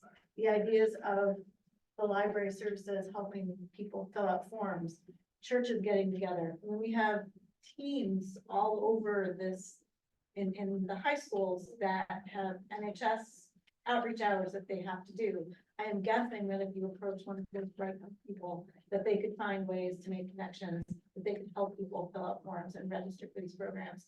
And we can all get together and work constructively to solve the problem. Thank you. And I'm not sure of, so. Hi, I'm Todd Campbell. And I just see that how much value this curb to curb system brings and how unique and vital it is.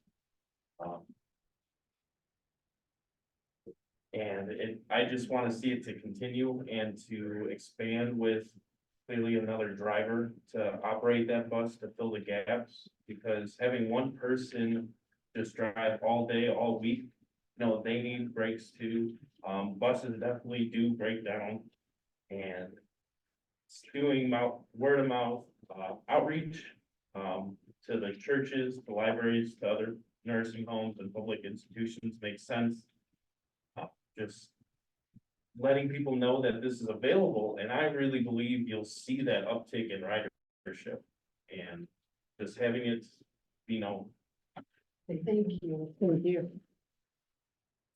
My name is Sean Rowe. I'll try to keep it brief. I have a lot of thoughts. So first and foremost, thank you so much for touching on this, that only 2 and 3, maybe 2 of the things on that list actually provide access to folks who have any sort of limited mobility or a wheelchair. I work up at the BMO in north of Lisle Township, and when I talked to my coworkers about this program, none of them knew about this at all. And although we're not the main demographic, we all know and love people who can benefit from this program. I think that you, sir, brought up something valuable, which is that this is a bus that can seat multiple people. And right now, we see its value definitely in how it can help the individuals that it's already helping. But we can use it as it is, which is as a bus, and try to have multiple riders on at a time. And one of the ways that we can do that is by, like you guys brought up, reaching out to larger groups of folks in the communities that it can reach. And we can try and have chaperones perhaps take them and engage in like outreach activities where these folks who are usually cooped up in retirement homes, they're not having the opportunities to go out. A, they get to go out and have time in the community. B, they're not spending money online, they're spending it locally. Insofar as the discussion about concerns about funding and who's subsidizing whose other township, I think it is worth pointing out that it is Ride Page, and while it is a mess, we as a county, we are a county, and all the townships are in some ways going to be pitching in for one another and paying for one another as we have people moving in and across each other. And then lastly, I can definitely see the value of what you said, sir, that we need to make sure that the program stays as it is so that we can help the people who it's already benefiting from. In that regard, though, I think that as people who are talking about municipal services, we need to understand that some redundancy is necessary so that when doors get blown off, or in the instance of like sewage runoff water, you need to have inbuilt systems for when things go wrong so that you can still take care of the most people. And that's everything. Thank you. Thank you. Thank you. Sorry, Sorry. yeah, the bank, Yeah. that would be the place to try to do outreach. Yeah. And not meaning to skip the men in the back, Jerry? Oh. You know, I'm sitting here listening to, a lot of people saying a lot of wonderful things. I was happy to hear a lot of the remarks from the trustees.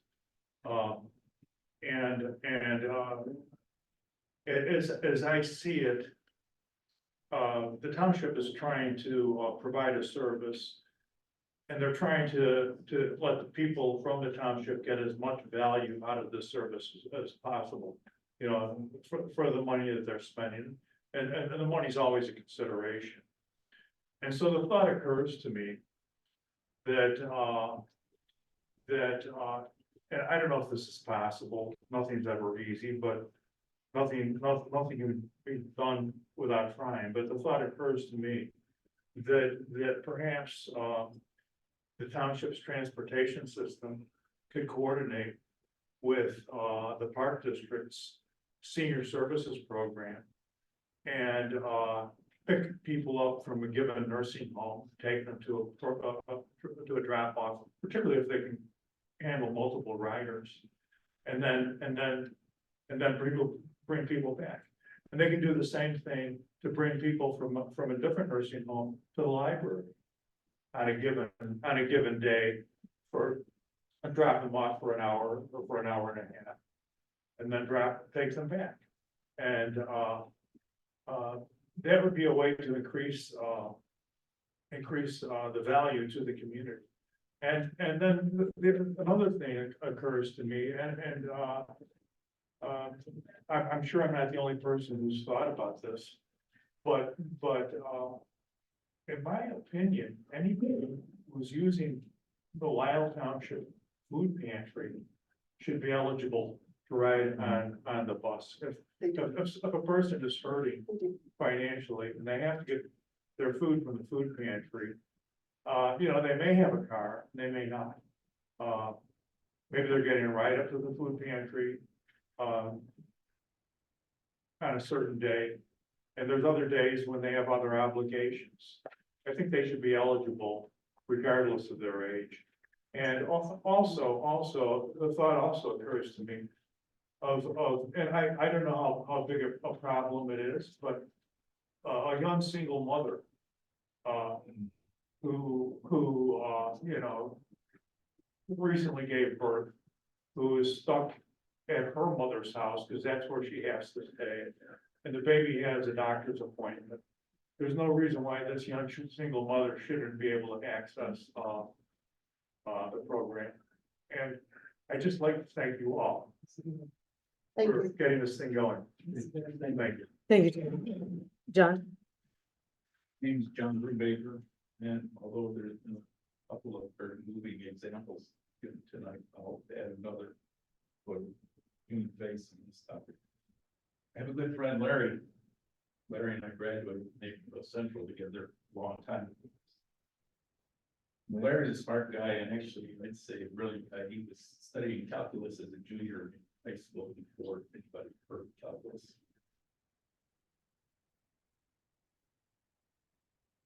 This is the class that knocks a lot of science majors out of their major before they get there.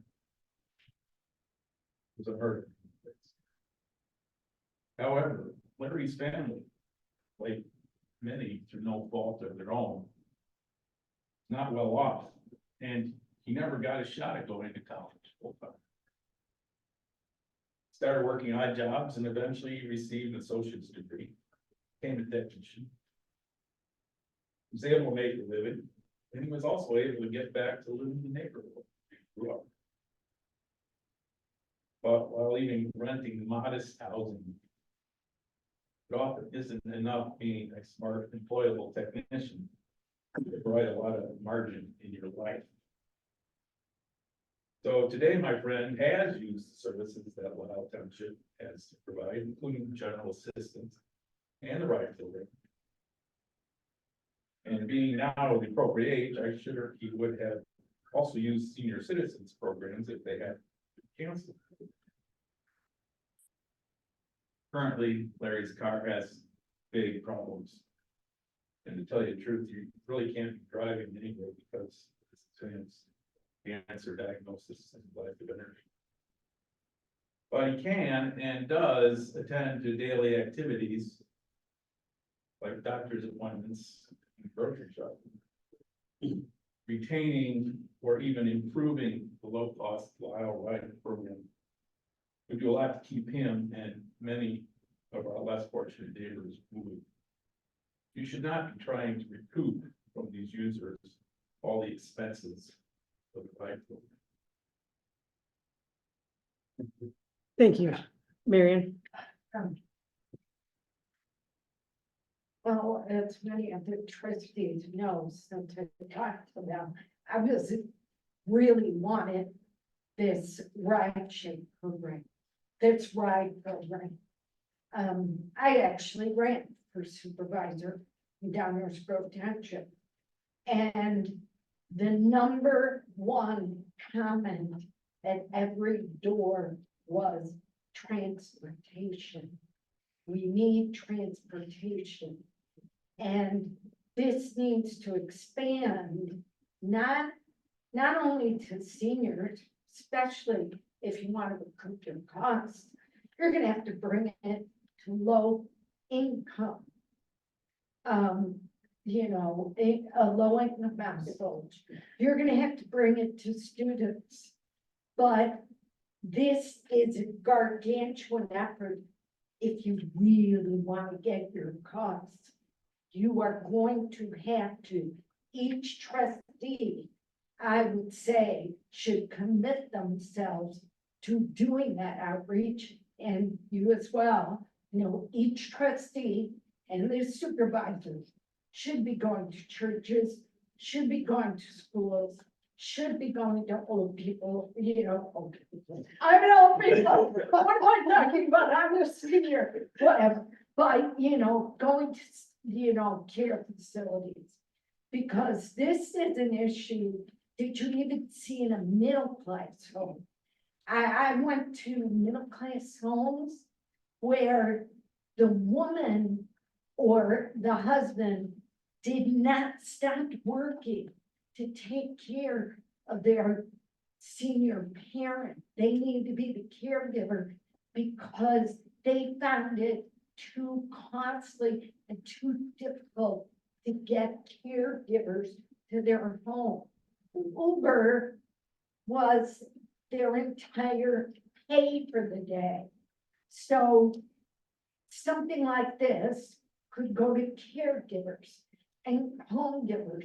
There are businesses. You need in-care home help. Yes, we could be going there. There are 1, 2, 3, 4, 5, 6, if you want to get involved, 7, 8 of you that could really make this happen. And hearing in Downers Grove Township that was all they asked for at almost every door.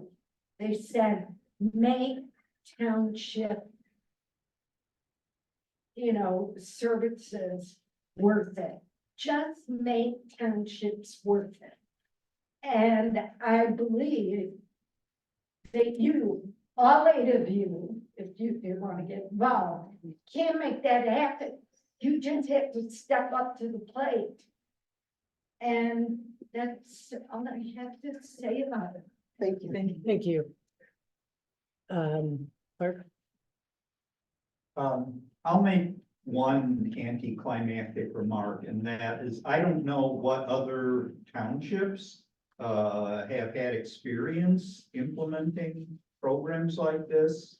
And I don't know if you maybe reached out to them to see what their experience has been in putting these things into place and building up awareness and getting riders. Maybe you have, but that's all I have to say. Thank you. And I'll add that information too. Mrs. Young? Sue? Yeah.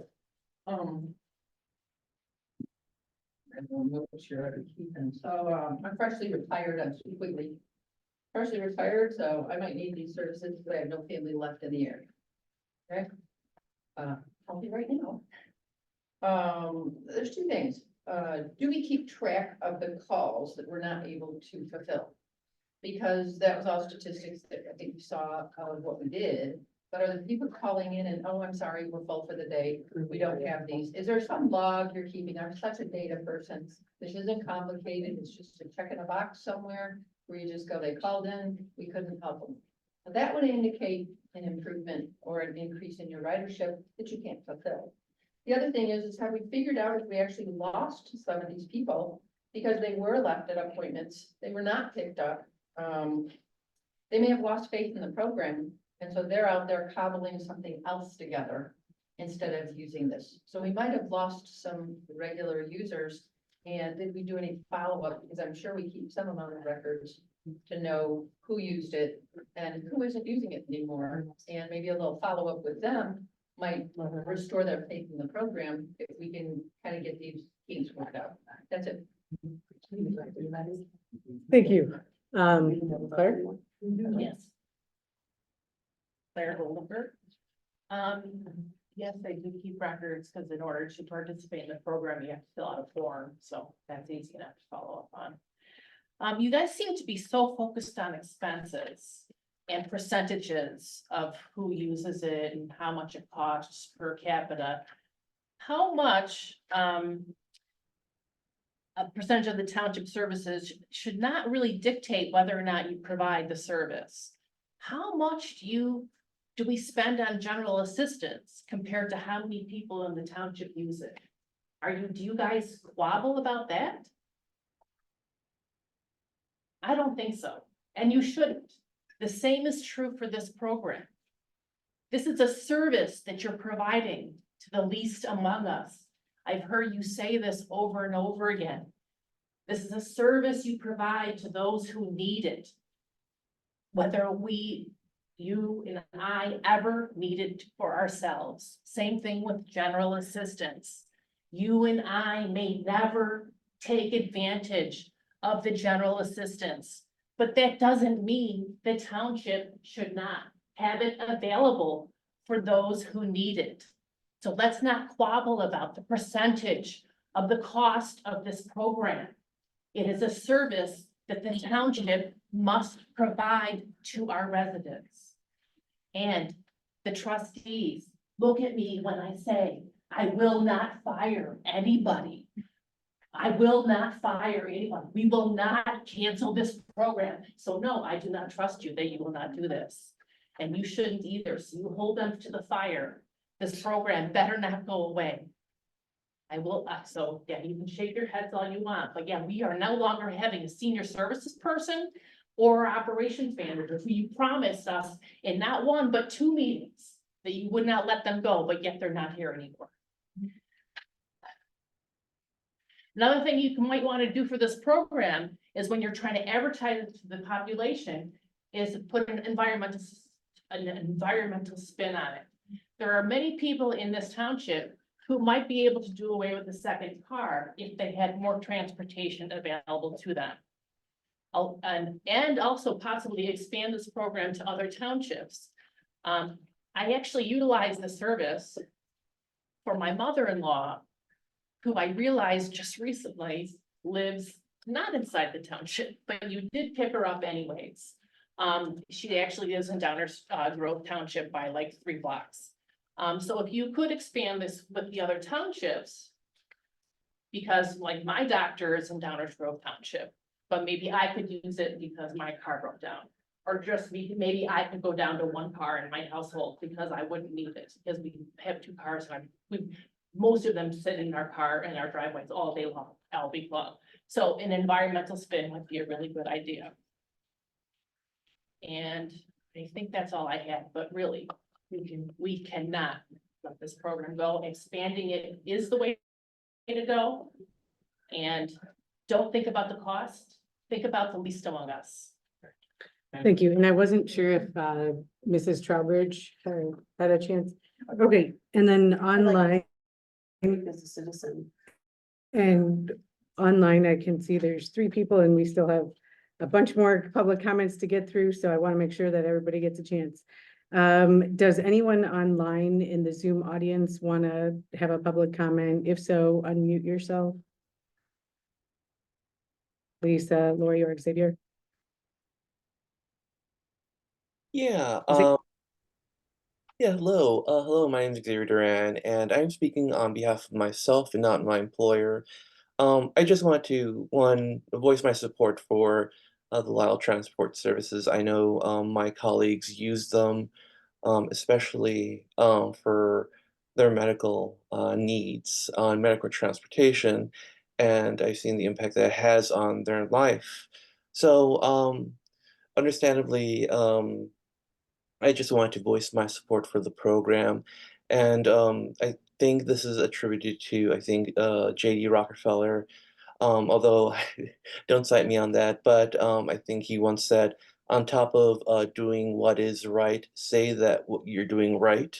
And I think it just speaks to, one, the difficulty of nonprofits, of community organizations, advertising what they're offering to the community and how tough and difficult it is to sort of cut through sort of the bombardment of advertisements and visuals to promote essential services to people. With that said, I kind of yield my time. Thank you, Xavier.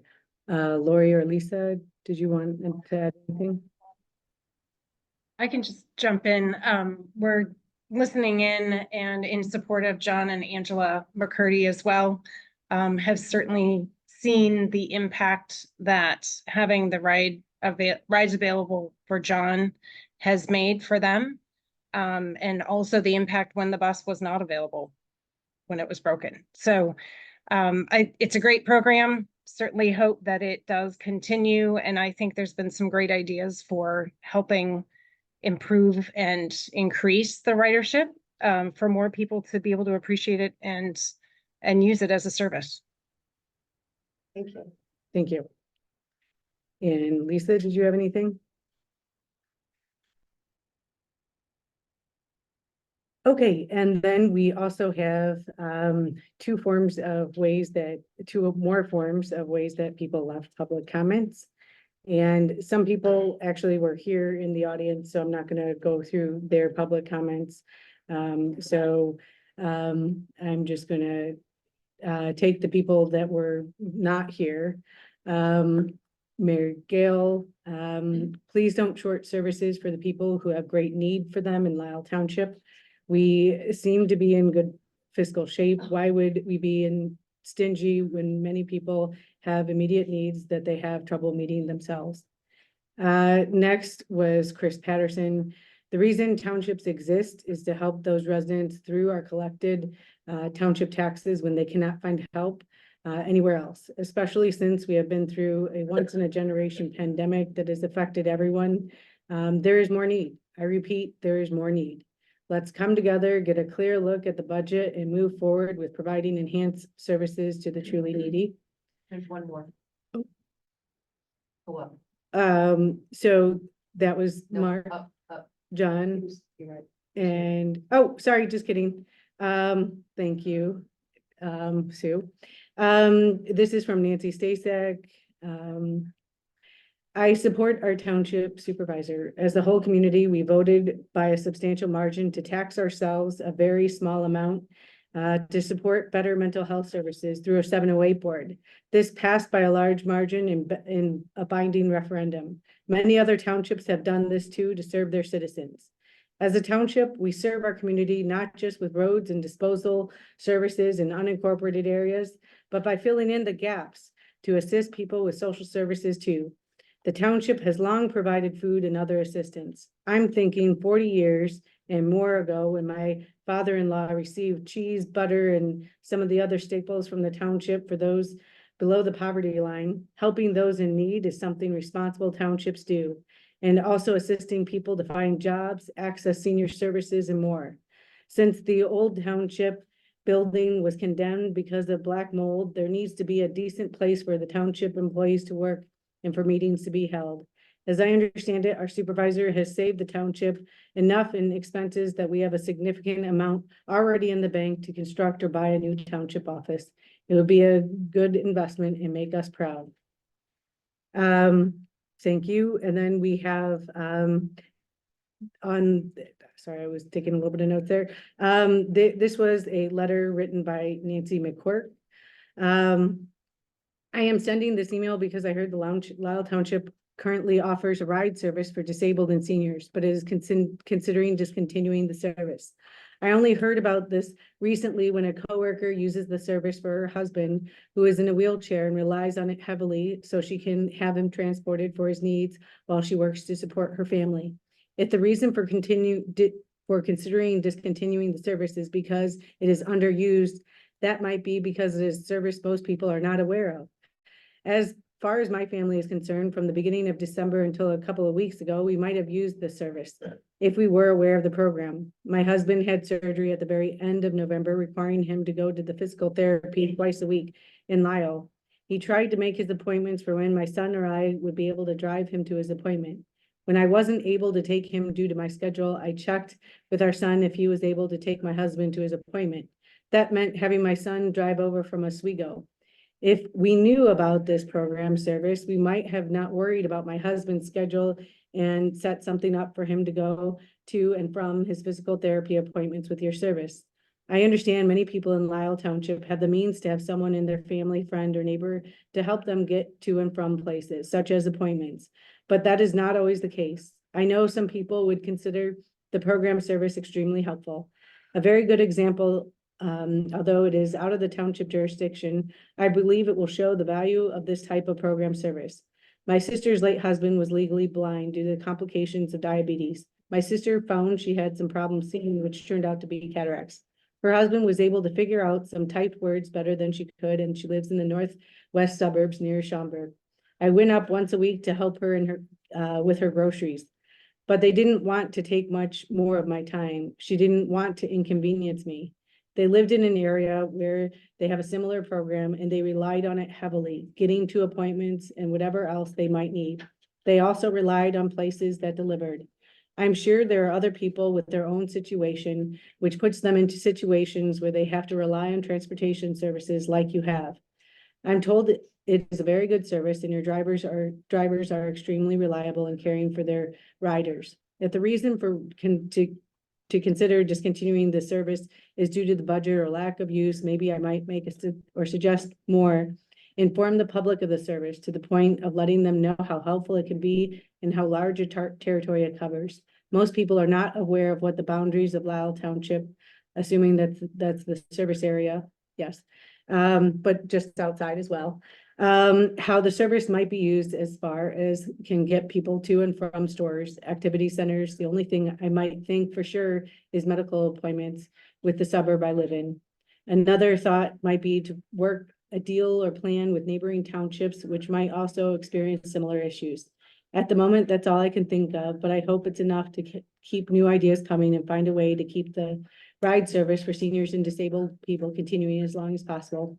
I hope you're able to find some way to keep the service available. I have a friend in Lisle Township that is disabled due to brain cancer. His wife depends on your van service to transport her husband to the cancer center, as well as the adult daycare that he attends while she is at work. She has found your service to be both dependable and affordable.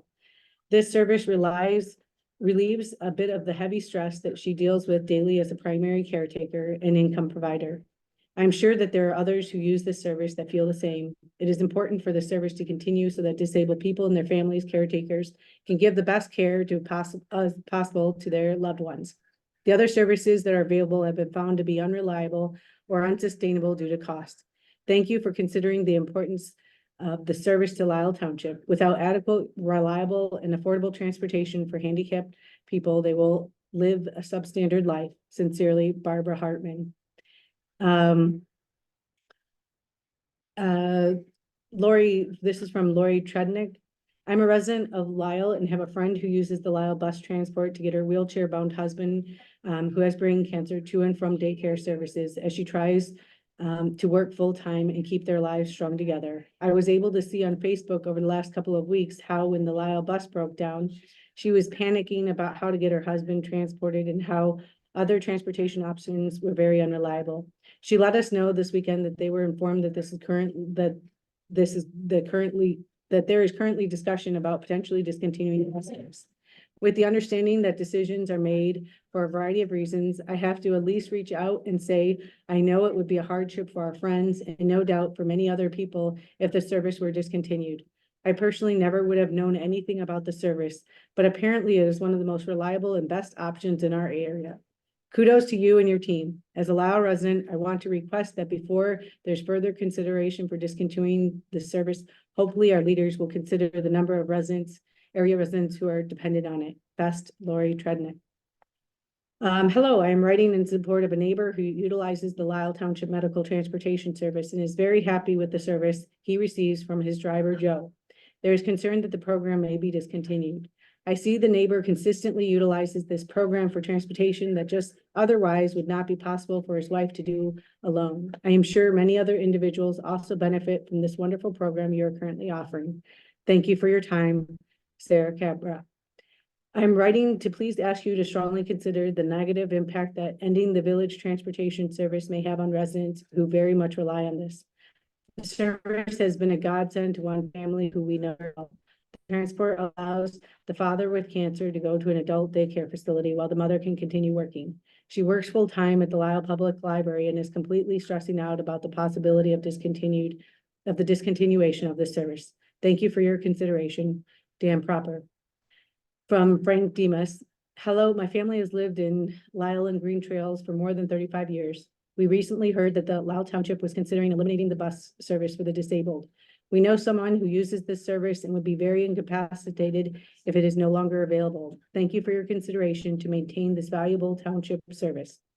And then we have Angela. And then we have Reverend Cindy Marino.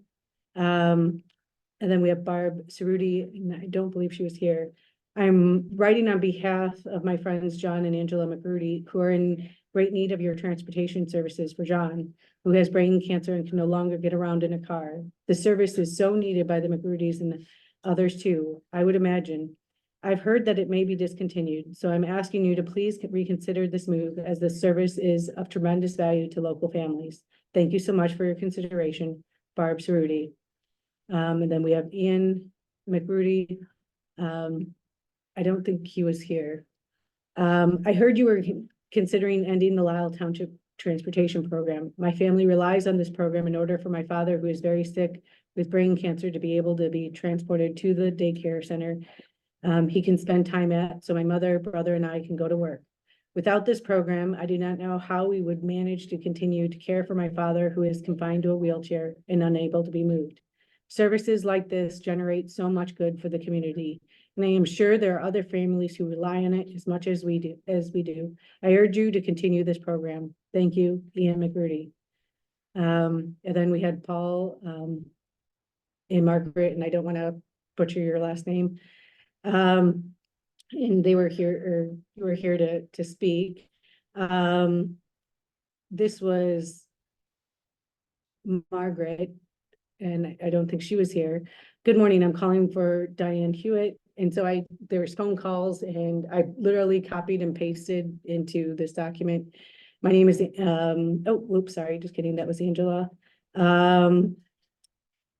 Next, we have, I'm writing in regards to the transportation van that is provided by Lisle Township. The transportation of elderly and disabled people in the township is a concern of mine, since many of the patrons I serve at the library have that need. While PACE does offer a service, persons that I have contact with consider the township service to be superior with dedicated caring staff. The person who is currently using the service is a coworker whose husband is disabled. The township service has been a dependable resource for her, enabling her to get to work on time, thus keeping her job and the health insurance that her family greatly needs. I have had contact with other persons who use PACE who have not been able, due to their disability, to get the waiting transport in time.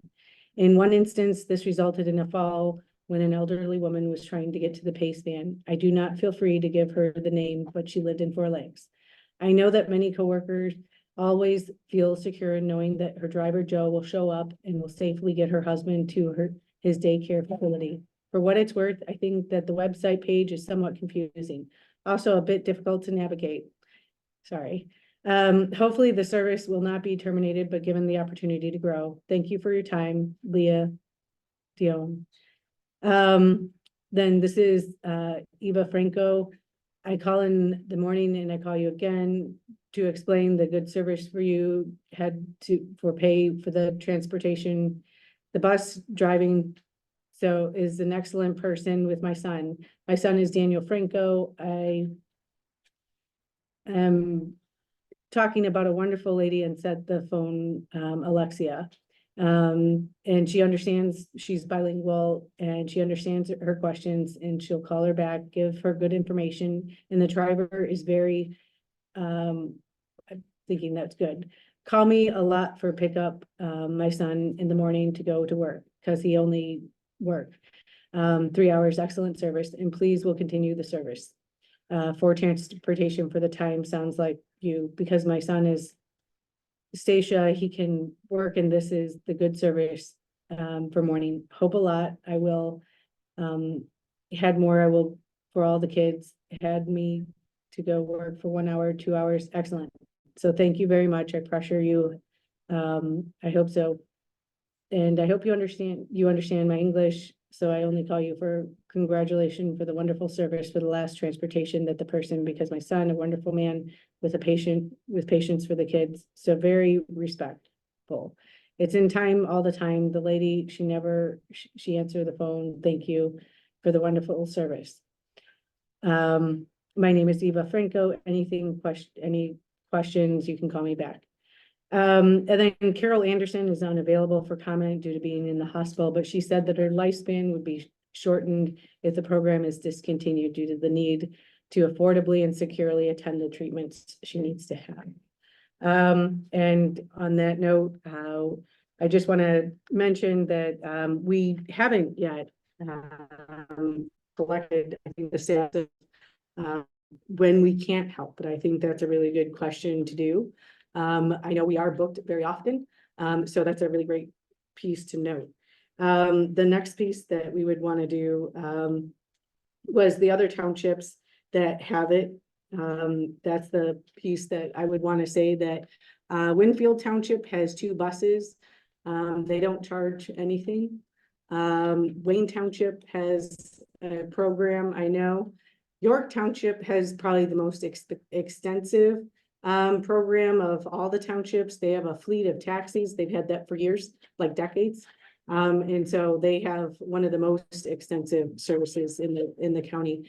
We haven't yet gotten to full talks on this topic, but Naperville Township is thinking and talking about perhaps working with us as a township, because we did do what we're doing. And so I do think that there is potential for working with Naperville Township to again expand rides. And then we have Trustee McGovern. I have a question. I would like to know where the suggestion of cancellation has come from. The only place that I have seen it is in an email from our supervisor, Diane Hewitt. It has never been mentioned by any trustee. I would like to look at each trustee now. Please raise your hand if you have suggested or even thought about the cancellation. No, I want to know, the people So- who said they heard it, who did they hear it? Yes, so we've heard it many times, and this is a lot of, this It is was new all information, letter. but this is new information, so that information is out there. However, I don't know in whose mind it is actual, because it is not coming from the trustees. Well, And I really want to reiterate that. I know the threat of a cancellation or a drama piece can draw a crowd. Mm. But we're gathered around something that's not really actual. And I think this was useful to get suggestions Yes, and your input. yes. But I would rather hear input based on truth. Because there hasn't been no suggestion of cancellation of this program. Are we frustrated with PACE? Yes. But I'm concerned about the level of stress that this may have caused people. Exactly. And I like to hear that's valuable. Everyone likes to hear that services are working, things are working well. We have not heard that this is not working well, and then we should cancel it. Yes, we're concerned about our budget. Because we want to price everyone out of their houses and out of the suburb. But I'm confused, and maybe you can offer, someone else can offer more insight. Yeah. Or where you got your source. Yeah. Was it from Supervisor Hewitt? Because we are I'm concerned about this spread of information that is not true. Yeah. Well, that was part of the question. Okay, I was so asking, I had my hand up. again, we the whole use our time. hands. Okay, my that's hand's up. Part of the board And it was rules, up. and I see 2 other hands up, but trustee guys. I want to speak to a couple of comments that were asked. Ruby is here and she's at the desk most of the time. And so Ruby, have we turned anyone away from, I'm sorry, have we turned anyone away? Okay, so there's your stat. Have we left anyone behind? No. Okay, I want to make sure we got that on the table. The thing that's upsetting to me is that if I heard this and I had a husband who relied on this, or a dear friend or a neighbor, I'd be here too. I would be writing these long messages, but do you realize all of this was not, it was based on bad information. So, but I want to know for the people who are here who Are you heard. canceling? Are you Wait, canceling? Wait. Are you canceling our program? Wait. You saw that it's budgeted. You saw it's budgeted. That it's budgeted. It's budgeted. So I want to speak to what Ms. Claire Goldenberg said. Don't trust us. Let me tell you something. Nobody had any intention of letting those people go, but they weren't budgeted. And we told the supervisor not to hire those people because they weren't budgeted.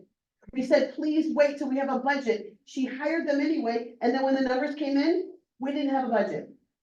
This program is already budgeted. It's funded. But I would like to know, and I think what trustee McGovern has said, is who gave you the information that brought you here today? Is if you're not willing to share that, that's not gonna help us to move forward. We've got great ideas. So you're right, the positive that came out of this is we came up with some great ideas collectively. But who gave you the information that we were considering canceling this program? Thank you, trustee Geist. No, it's a question. I'm waiting for someone to speak to it. John, Yes.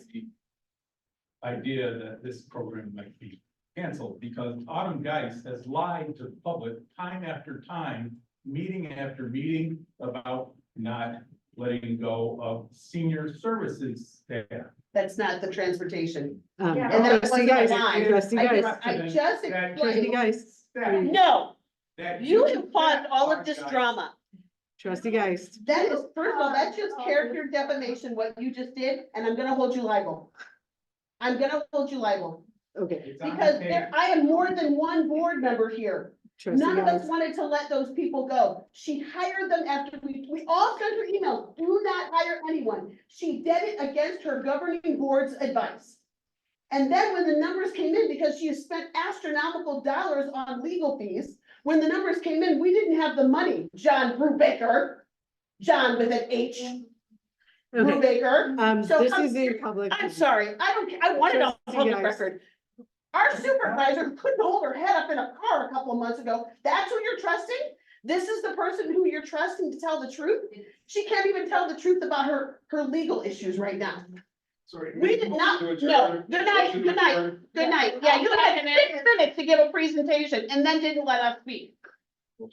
I guess it has something to do with the 45 minutes you spent talking to the supervisor. We have a motion. So, we have a motion. Is there a second? I am furious. Playing games with people's feelings We are and adjourned. emotions like this. So there is, I still wanna get to the base. Your question's not answered because they know the answer. They can't tell you. I have never been to a township forum before, but this was a learning experience. I did not know this was an opportunity for trustees to lecture civilians. That's not a lecture.